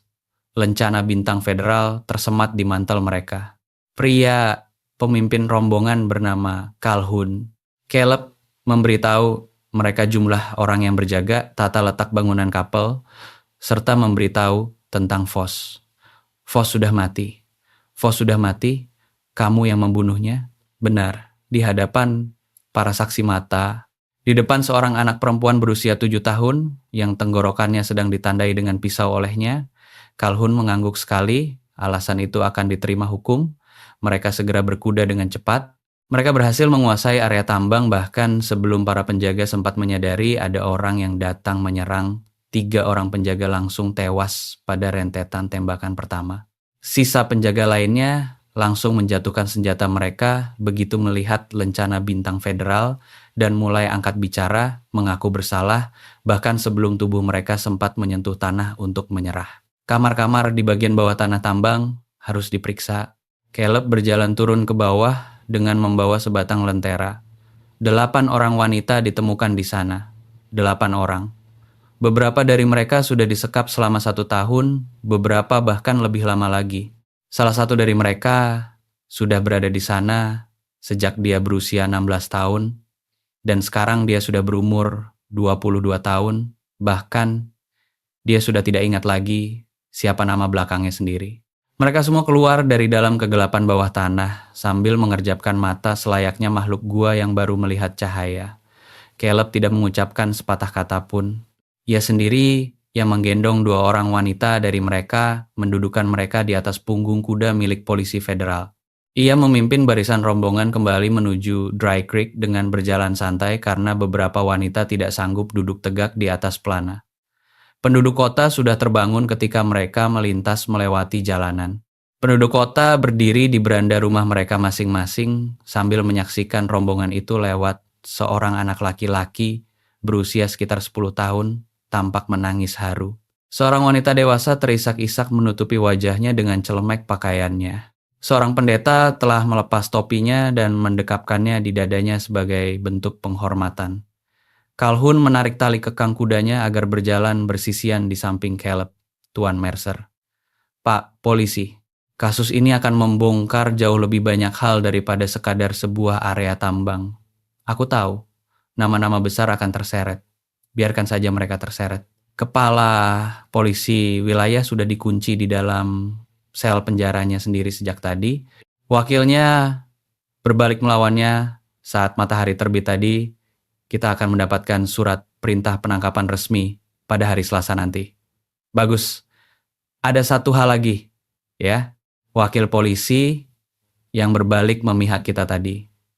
Dia memiliki sebuah daftar buku catatan milik Foss. Berisi catatan nama-nama wanita selama 20 tahun ini, nama pria-pria yang membayar untuk mereka, nama hakim-hakim yang pura-pura tidak tahu, dan nama polisi-polisi federal yang menerima bagian jatah uang mereka. Polisi federal? Benar, Tuan. Berapa banyak? Sejauh ini ada 3 orang. Dan ada yang lebih buruk lagi dari itu, Tuan Mercer. Katakan padaku. Calhoun menatapnya lekat-lekat. Ada sebuah nama di dalam daftar itu bernama Pratchett, pemilik perusahaan kereta kuda. Dia dibayar untuk mengatur sebuah aksi perampokan tertentu 12 tahun yang lalu. Tangan Caleb seketika mematung di atas tali kendali kudanya. Pak polisi? Iya, Tuan. Jelaskan apa maksud perkataanmu itu. Perampokan yang menewaskan istrimu dulu sama sekali bukan sebuah perampokan biasa, Tuan Mercer. Aku tahu. Kamu sudah tahu? Aku baru menyadarinya 3 hari yang lalu. Aksi itu adalah sebuah pembunuhan kontrak. Pratchett yang menerima kontrak kerja itu, sementara Foss yang membayar orang-orangnya. Kenapa? Karena ayah Sarah Mercer adalah hakim wilayah yang menjatuhkan putusan hukum yang merugikan Warren Foss pada tahun 1876 lalu. Sebuah kasus hak atas lahan penggembalaan ternak. Foss kehilangan tanah seluas 3.000 hektar karena putusan itu.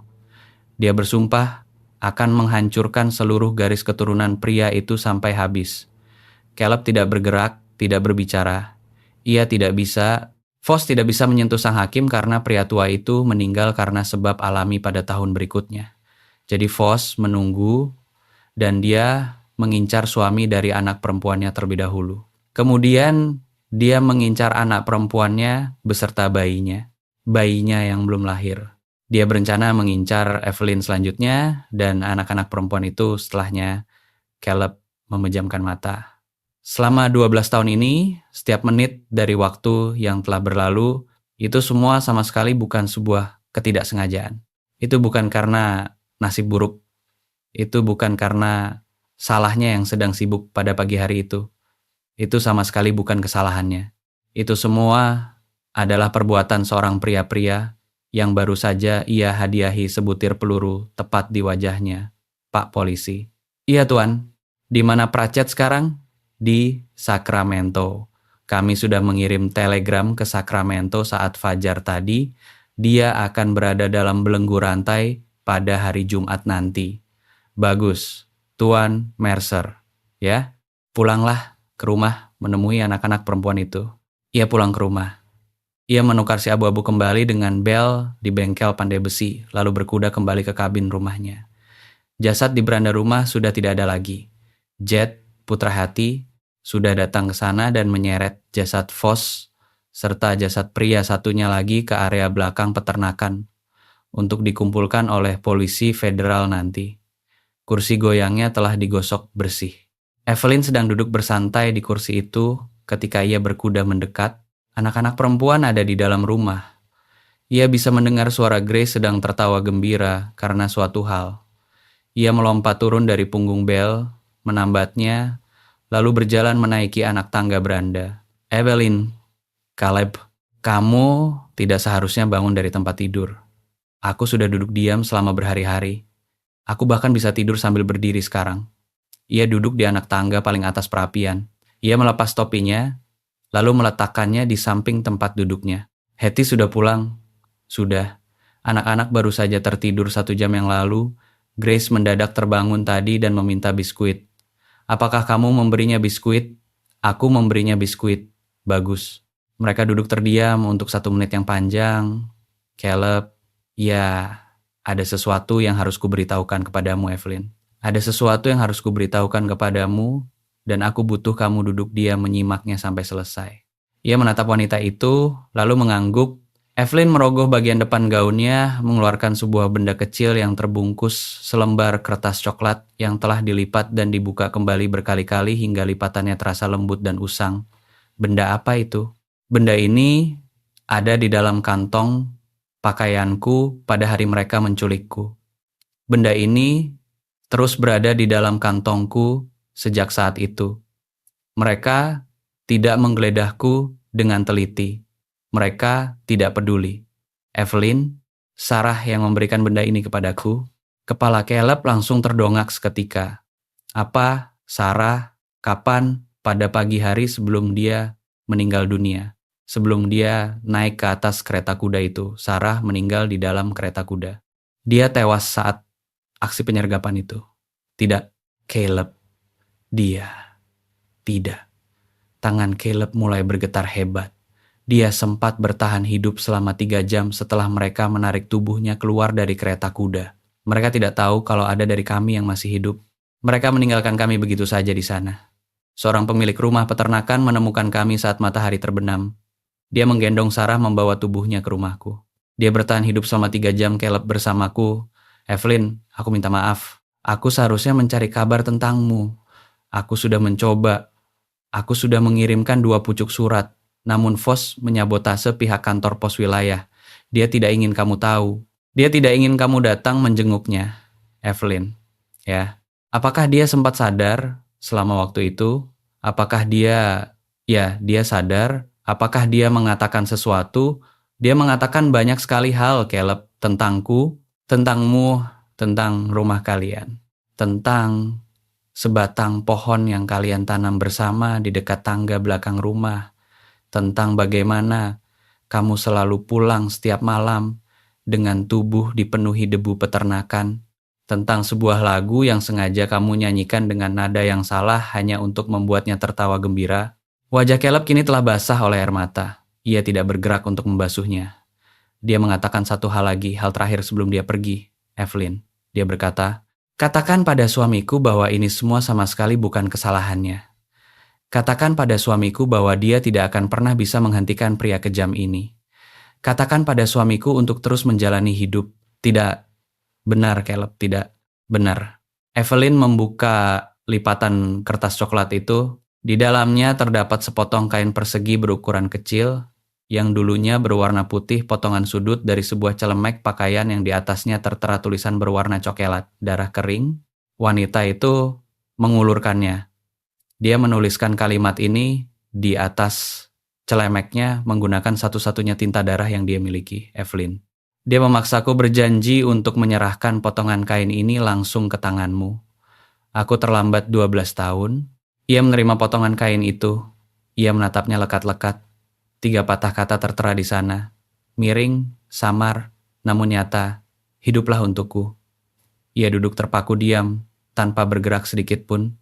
Kemudian ia mengeluarkan sebuah suara yang tidak pernah ia keluarkan selama 12 tahun ini. Bukan suara isak tangis, bukan pula jeritan. Sesuatu yang terasa jauh lebih dalam dari itu, suara yang dikeluarkan oleh seorang pria ketika bagian dari jiwanya yang telah dipaku rapat-rapat mendadak terlepas sekaligus, membiarkan udara masuk merangsek ke dalam, dan udara itu terasa menyakitkan. Evelyn merosot, turun dari kursi goyangnya menuju lantai beranda di samping tempat duduk Caleb. Ia mengalungkan lengannya di bahu pria itu. Caleb membungkukkan tubuhnya ke depan di atas lututnya, mendekapkan potongan kain celemek berdarah itu erat-erat pada wajahnya. Untuk waktu yang lama, tidak ada satupun dari mereka yang berbicara. Semburat cahaya abu-abu pertama di fajar, hari mulai muncul di balik bukit. Caleb, ya, dia sangat mencintaimu. Aku tahu dia mencintaimu sampai tarikan napas terakhirnya. Aku tahu hal itu sekarang. Aku tidak mengetahuinya selama 12 tahun ini. Dia tahu kamu tidak akan pernah bisa menghentikan kejadian itu. Dia tahu itu bukan kesalahannya. Dia memaksaku membawa pesan ini kepadamu, namun dia menahanku untuk tidak bisa membawanya selama 12 tahun ini. Dia menjauhkanku dari kesempatan itu, Vos. Vos, itulah alasan kenapa dia membiarkanmu tetap hidup saat dia menculikmu dulu. Dia ingin menghancurkanku sepenuhnya sampai aku melupakan segalanya, sampai kamu menyerahkan celemek itu padanya dan dia bisa membakarnya habis. Dia hampir saja mendapatkannya sekali waktu. Aku menyembunyikannya di dalam celah dinding kapal tua itu. Celah dinding yang sama dengan celah yang kamu gunakan untuk mengintip ke dalam kemarin. Itulah alasan kenapa aku selalu duduk diam di tempat aku disekap kemarin. Kepala Caleb perlahan terdongak mendengarnya. Kamu tahu kalau aku pasti akan menemukanmu. Aku tidak tahu kalau itu adalah kamu. Aku hanya tahu pasti akan ada seseorang yang datang menyelamatkanku. Aku sengaja duduk diam di tempat celemek itu disembunyikan, agar siapapun yang datang menyelamatkanku akan membawa potongan kain itu keluar bersamaku, Evelyn. Ya, kamu adalah wanita paling kuat yang pernah kutemui seumur hidupku, Caleb Mercer. Ya, kakak perempuanku ternyata menikah dengan seorang pria yang sangat baik. Ia menekankan kedua telapak tangannya di atas wajahnya. Suara derit pintu terdengar, disusul langkah sepasang kaki mungil yang telanjang. Ibu. Gracie, ibu. Kenapa Tuan Caleb menangis? Ia mendongakkan wajahnya, menyeka sisa air mata di matanya menggunakan lengan kemejanya. Kemari, Gracie sayang. Anak itu mendekat, lalu memanjat duduk di pangkuannya. Ia meletakkan satu tangan kecilnya di atas janggut Caleb. Kenapa Tuan menangis? Karena sebuah cerita lama, nak. Sebuah cerita yang sangat sedih. Benar. Ibu juga suka menceritakan kisah sedih kadang-kadang. Setelah itu ibu akan bernyanyi. Memang seperti itu. Apakah Tuan mau bernyanyi? Ia tertawa sekali, sebuah tawa pendek yang serak dan patah. Aku tidak bisa bernyanyi, Gracie. Tuan harus mencobanya. Mungkin suatu hari nanti, Lucy kini sudah berdiri di ambang pintu. Rambutnya tampak acak-acakan di satu sisinya karena baru bangun tidur, matanya bergerak mencari keberadaan mereka. Tuan, Caleb, ya, paman pulang ke rumah. Aku pulang ke rumah, anak itu melangkah keluar dan duduk di lantai beranda di sisi Caleb yang satunya lagi. Ia menyandarkan kepalanya pada lengan pria itu. Evelyn meletakkan tangannya di atas punggung Caleb. Caleb Mercer duduk santai di teras rumahnya sendiri bersama Fajar yang mulai menyingsing menerangi sebuah wilayah yang bersiap untuk dibongkar kasus hukumnya ke segala arah. Anggota senator akan dipanggil sebagai saksi persidangan, hakim-hakim korup akan dicopot dari jabatannya, pemilik perusahaan kereta kuda akan digiring dalam belenggu rantai melewati 3 wilayah bagian negeri ini. Polisi federal akan mengosongkan area tambang perak itu seluruhnya.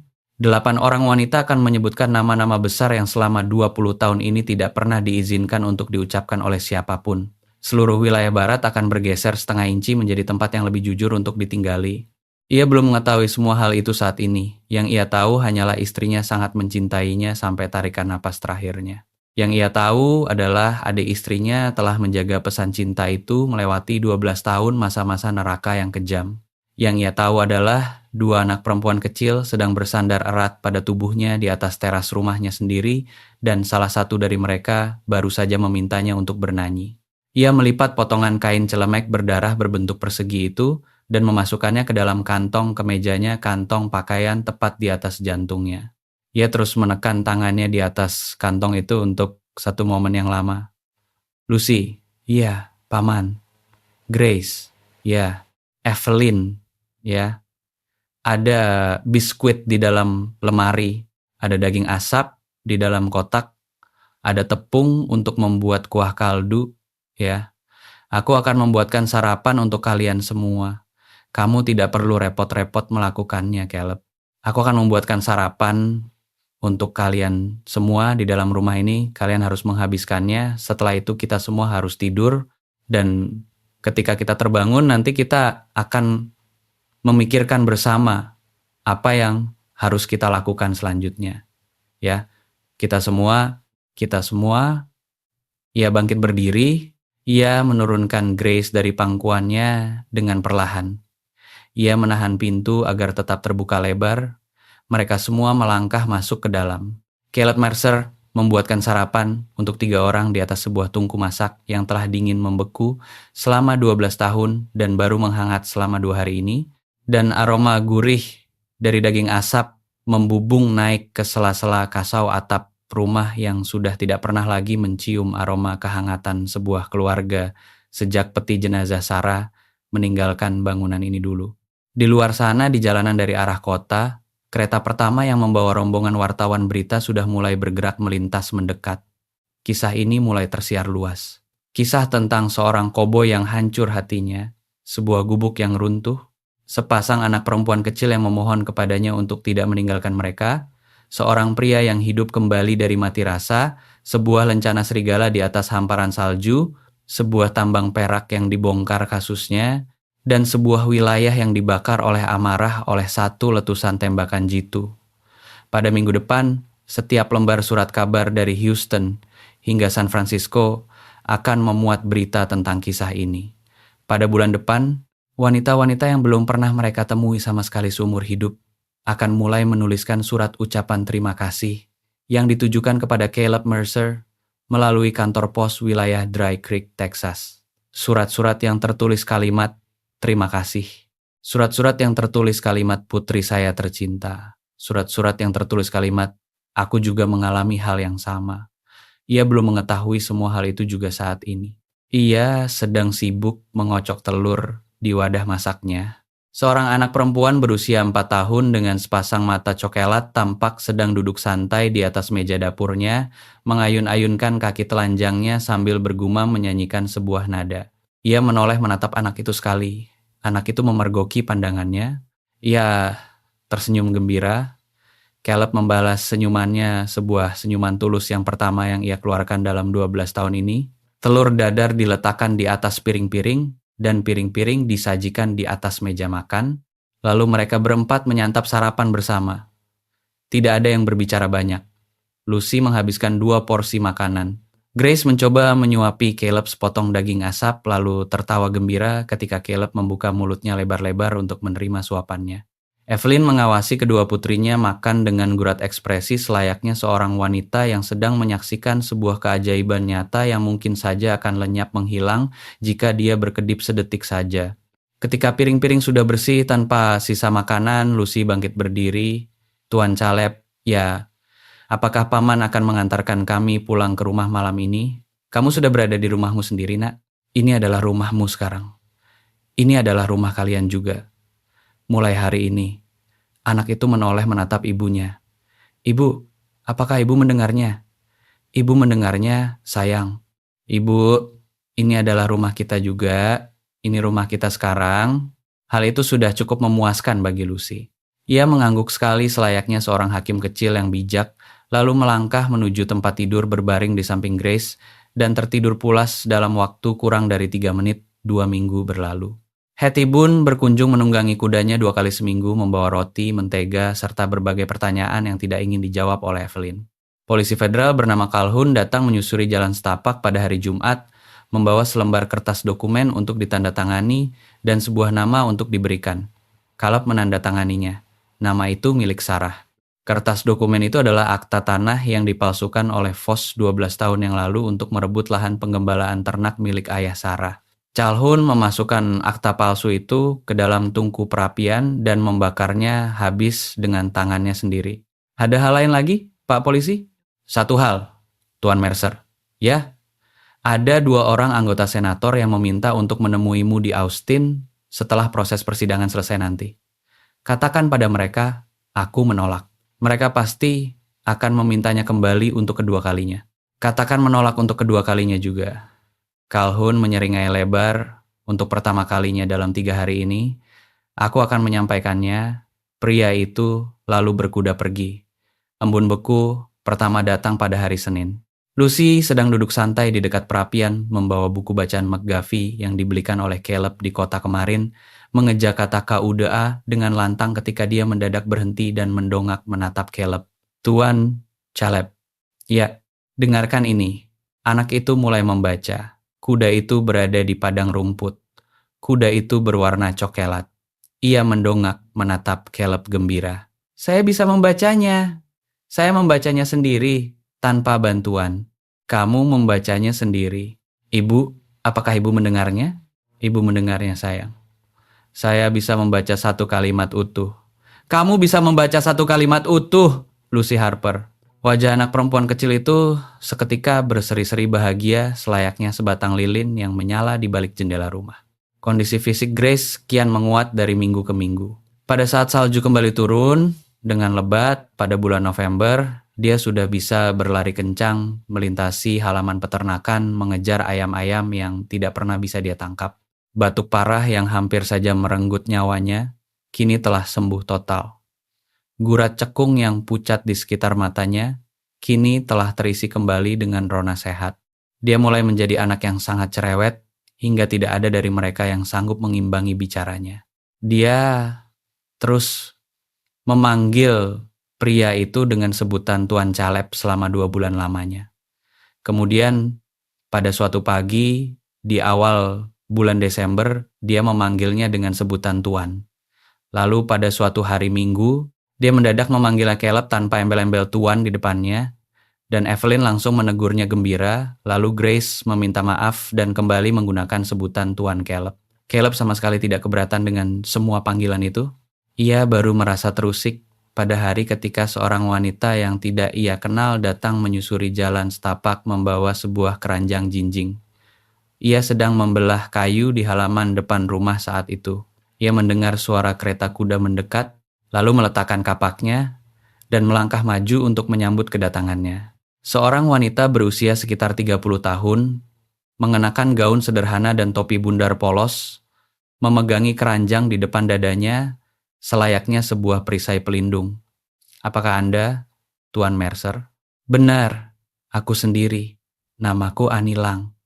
Aku adalah wanita yang paling muda waktu itu. Wanita yang sama sekali tidak ingat siapa nama belakangnya sendiri." Caleb melepas topinya sebagai bentuk penghormatan. "Nona Lang, keluargaku menjemputku kembali ke Kansas kemarin. Aku sengaja datang menaiki kereta api ke sini untuk urusan apa, Nyonya?" "Untuk mengucapkan terima kasih." Kamu tidak berutang ucapan terima kasih padaku. Tentu saja aku berutang. Wanita itu mengulurkan keranjang jinjingnya.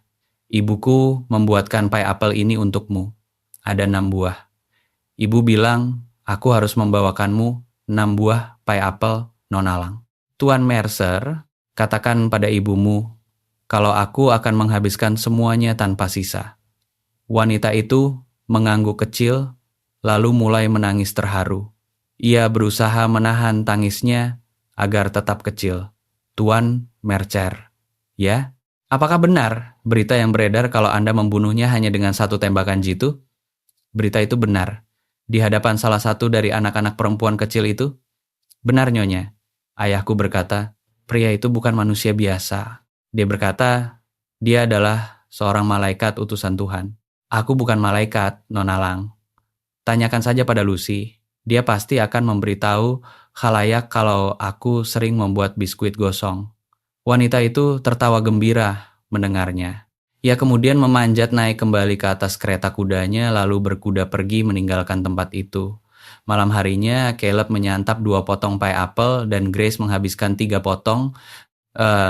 Sementara Lucy tidak memakan 1 potong pun dan mereka membiarkan anak itu merajuk selama 10 menit sebelum akhirnya dia meminta 1 potong dan mereka memberikannya gembira. Ia mulai merasa kembali menjadi seorang pria seutuhnya. Di suatu waktu setelah menghabiskan potongan pie apel kedua. Seminggu sebelum hari Natal tiba, badai salju sungguhan yang pertama di musim ini turun bertiup menyamping dengan lebat.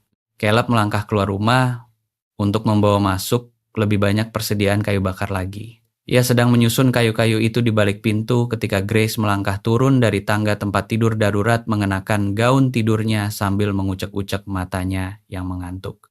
Tuan Caleb. Iya, Gracie. Aku bermimpi sesuatu. Mimpi seperti apa? Sebuah mimpi tentang ayah kandungku. Ia meletakkan potongan kayu bakarnya di lantai, begitu rupanya.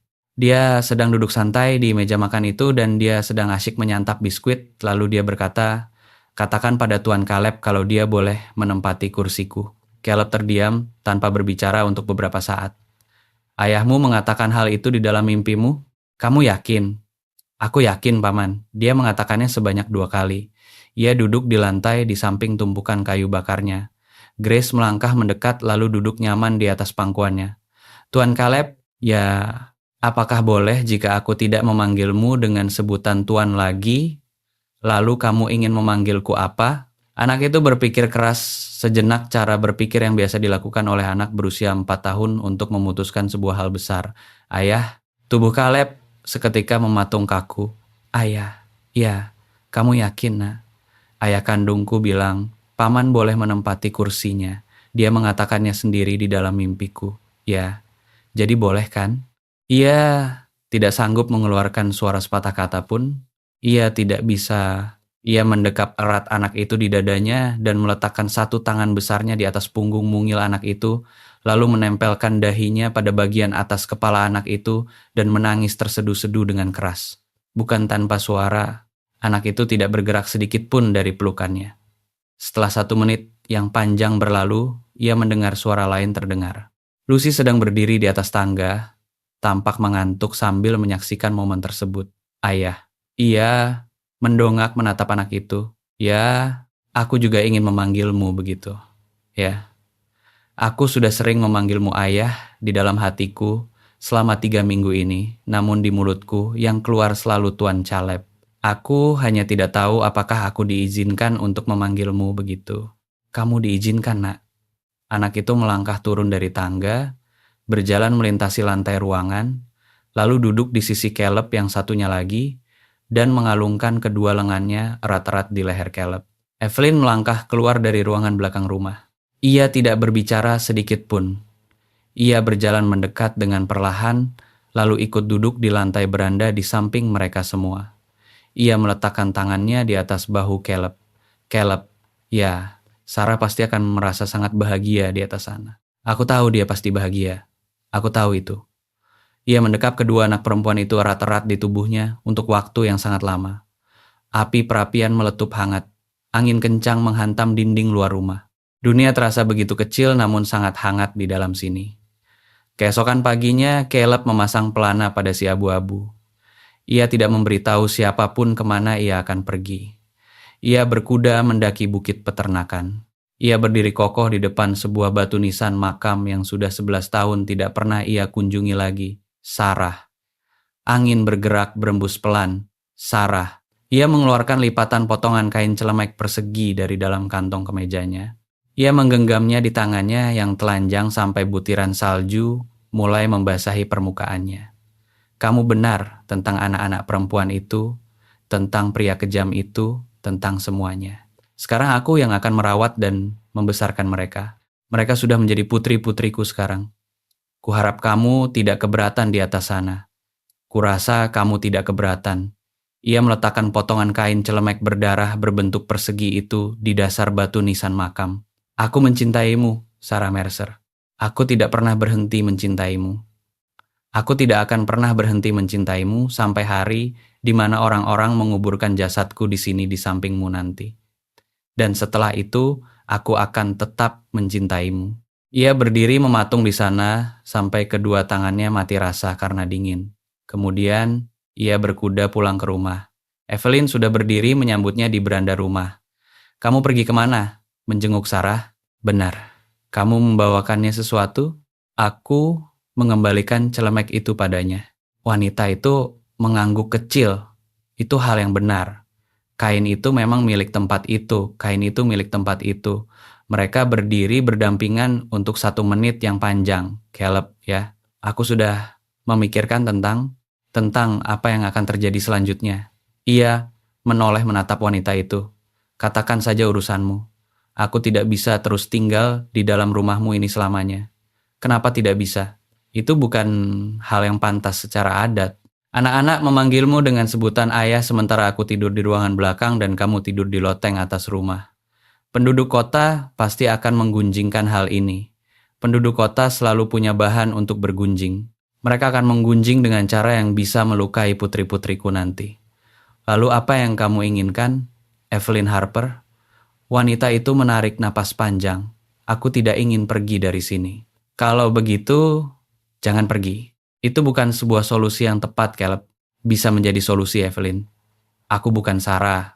Aku tahu. Aku bukan istrimu. Aku tahu hal itu.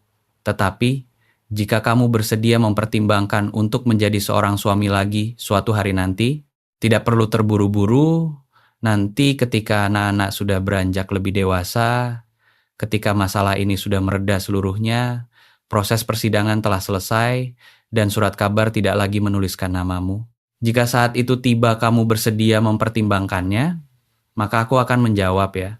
Ia menatap wanita itu untuk waktu yang lama. Evelyn Harper. Ya, aku akan mempertimbangkannya. Wanita itu mengangguk sekali, lalu melangkah masuk ke dalam rumah. Caleb tetap berdiri di beranda untuk beberapa saat lagi, setelah itu ia pun ikut melangkah masuk ke dalam. 1 tahun 3 bulan kemudian, pada bulan Mei di tahun berikutnya, Caleb Mercer resmi menikahi Evelyn Harper di hadapan seorang pendeta keliling di halaman depan rumahnya sendiri, dengan disaksikan oleh Hattie Boone, polisi federal Calhoun, 12 orang wanita yang berhasil diselamatkan dari tambang dulu, serta Lucy dan Grace sebagai saksi pernikahan mereka. Lucy bertugas membawa cincin pernikahan, sementara Grace membawa bunga-bunga yang mereka petik sendiri dari padang rumput sebelah selatan peternakan. Caleb mengenakan sabuk senjata lamanya karena Grace bersikeras memintanya untuk memakainya. Evelyn mengenakan gaun pengantin yang dijahit sendiri oleh tangan Hattie. Pendeta mengucapkan kalimat pernikahannya, Caleb mengucapkan kalimat janjinya, begitu pula dengan Evelyn. Dan ketika prosesi pernikahan selesai, Lucy berdiri berjinjit di atas ujung jarinya lalu menarik lengan kemeja Caleb. Ayah, ya, sekarang kita sudah benar-benar menjadi sebuah keluarga utuh. Kita sudah selalu menjadi sebuah keluarga utuh sejak dulu, Lucy Harper. Sekarang status kita sudah sah di atas kertas dokumen. Sekarang sudah di atas kertas dokumen, tahun-tahun berlalu, Lucy tumbuh menjadi gadis yang tinggi, tenang, dan serius. Dia membaca setiap buku yang ada di 3 wilayah bagian peternakan. Pada usia 17 tahun, dia berkuda menaiki kereta api menuju arah timur untuk mengajar di sebuah sekolah khusus anak perempuan di St. Louis. Dia selalu pulang ke rumah setiap merayakan hari Natal membawa sebuah koper besar penuh berisi buku-buku bacaan untuk adiknya, Grace. Grace tumbuh menjadi gadis yang cepat, lantang, dan suka tertawa gembira. Dia mahir menunggangi kuda, lebih baik daripada pria dewasa manapun di Dry Creek pada saat usianya menginjak 12 tahun. Dia menikah dengan putra seorang pemilik peternakan pada usia 21 tahun dan membesarkan 4 anak laki-lakinya sendiri di sebuah area lembah sejauh 2 lembah dari sana. Dia selalu membawa anak-anaknya berkunjung ke rumah Caleb setiap hari Minggu untuk menyantap sarapan bersama. Evelyn tidak pernah pergi meninggalkan beranda rumah tempat dia dulu meminta untuk menetap di sana. Dia dan Caleb menua bersama dalam keheningan yang damai jenis masa tua yang dijalani bersama oleh sepasang orang tua yang telah menghabiskan masa muda mereka dengan bagian yang riuh dan penuh badai terlebih dahulu, sehingga bagian yang lembut datang setelahnya sebagai peneduh. Mereka tidak berbicara banyak, mereka tidak perlu melakukannya lagi. Proses persidangan kasus tambang itu berjalan selama 4 tahun lamanya. 23 orang pria dijebloskan ke dalam penjara. 3 orang polisi federal dicopot lencana bintangnya. 2 orang senator mengundurkan diri dari jabatannya karena malu. Seorang hakim di El Paso memilih gantung diri di dalam ruang sidang rumahnya sendiri sebelum putusan vonis hukumnya sempat dibacakan di pengadilan. Lembar surat kabar terus menulis berita tentang kasus ini selama 1 dekade penuh. Kisah tentang seorang koboi dan 2 anak perempuan kecil di dalam gubuk yang runtuh berubah menjelma menjadi sesuatu yang lebih besar daripada sekadar sebuah cerita pengantar tidur biasa. Kisah itu berubah menjadi cara bagi para ibu di Texas Barat untuk memberitahu putri-putri mereka tentang bagaimana dunia bisa diubah menjadi tempat yang lebih baik, tentang bagaimana seorang pria yang sudi mendengar suara tangisan seorang anak kecil di tengah badai besar bisa membongkar kejahatan di seluruh wilayah bagian hukum negeri ini sampai habis. Tentang bagaimana rasa belas kasih dan kepedulian adalah sebuah kekuatan yang jauh lebih kuat daripada sebuah lencana serigala, sebuah mantel hitam panjang, dan rasa ketakutan yang mencekam selama 20 tahun. Wanita-wanita dari berbagai tempat terus datang menyusuri jalan setapak peternakan untuk mengucapkan terima kasih kepada Caleb di sepanjang sisa hidupnya. Ia tidak pernah terbiasa dengan semua penghormatan itu. Ia selalu menyuguhkan mereka kopi, menyuguhkan mereka biskuit hangat, dan mempersilakan mereka menempati kursi goyang yang dulu, kata Grace, ditinggalkan oleh ayah kandungnya untuknya. Dan pada sebuah hari Selasa di akhir bulan September di usianya yang menginjak 81 tahun, Caleb Mercer berbaring tenang di atas tempat tidur di dalam kabin rumah yang ia bangun bersama mendiang ayahnya dulu, lalu meminta seluruh anggota keluarganya untuk berkumpul di sampingnya. Mereka semua datang, semuanya tanpa terkecuali. Lucy, yang kini berambut abu-abu namun bermata tajam di usianya yang menginjak 54 tahun. Grace, yang bertubuh sintal dan suka tertawa gembira di usianya yang menginjak 51 tahun, datang bersama 2 putri dewasa dan 4 putra dewasanya yang berdiri gagah di belakangnya. Evelyn, yang kini berusia 76 tahun, melangkah dengan lebih lambat dari biasanya, namun kecantikannya tetap terpancar, selayaknya wanita-wanita yang berhasil bertahan hidup, melewati sebuah tragedi mengerikan, dan memilih untuk tetap berhati lembut setelahnya sebagai peneduh. Bagaimanapun juga, ia menatap mereka semua dengan bangga. Ayah, ya Gracie, apakah ayah sedang menakuti kami? Aku tidak bermaksud menakuti kalian, nak. Ayah, jangan pergi. Gracie sayang. Iya. Aku sudah berada di sini untuk waktu yang sangat lama, jauh lebih lama daripada hak yang seharusnya kumiliki. Ayah, dulu aku kembali untuk menjemputmu. Kalian berdua harus selalu mengingat hal itu. Dan ayah membawa kami kembali pulang. Apakah kalian berdua juga akan selalu mengingat hal itu? Ya, ayah. Lucy menggenggam erat tangan pria itu. Ayah, ya Lucy. Ayah sudah menepati setiap janji yang ayah buat untukku. Aku sudah mencoba melakukannya. Ayah menepati semuanya, tanpa terkecuali.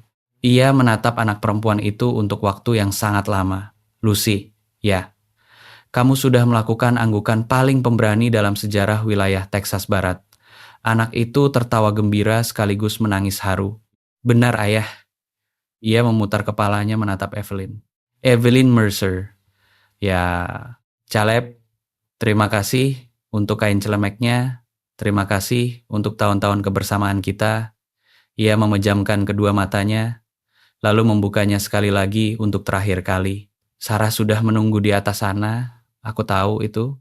Katakan pada anak-anak, kalau aku sangat mencintai mereka, mereka sudah tahu hal itu, Caleb. Mereka sudah selalu mengetahuinya sejak dulu. Katakan lagi pada mereka. Aku akan mengatakannya pada mereka setiap hari. Ia memejamkan matanya rapat-rapat. Caleb Mercer mengembuskan napas terakhirnya dengan tenang, dengan tangannya yang berada di dalam genggaman erat istrinya, dikelilingi putri-putrinya yang berada di ujung tempat tidurnya, serta 4 orang cucu laki-lakinya yang sudah dewasa, yang berdiri tegak di ambang pintu kamar dengan melepas topi mereka sebagai bentuk penghormatan terakhir. Mereka menguburkan jasadnya di atas bukit di atas peternakan di samping makam Sarah, persis seperti yang ia minta sebelum kepergiannya. Lucy sendiri yang memahat tulisan pada batu nisan makamnya.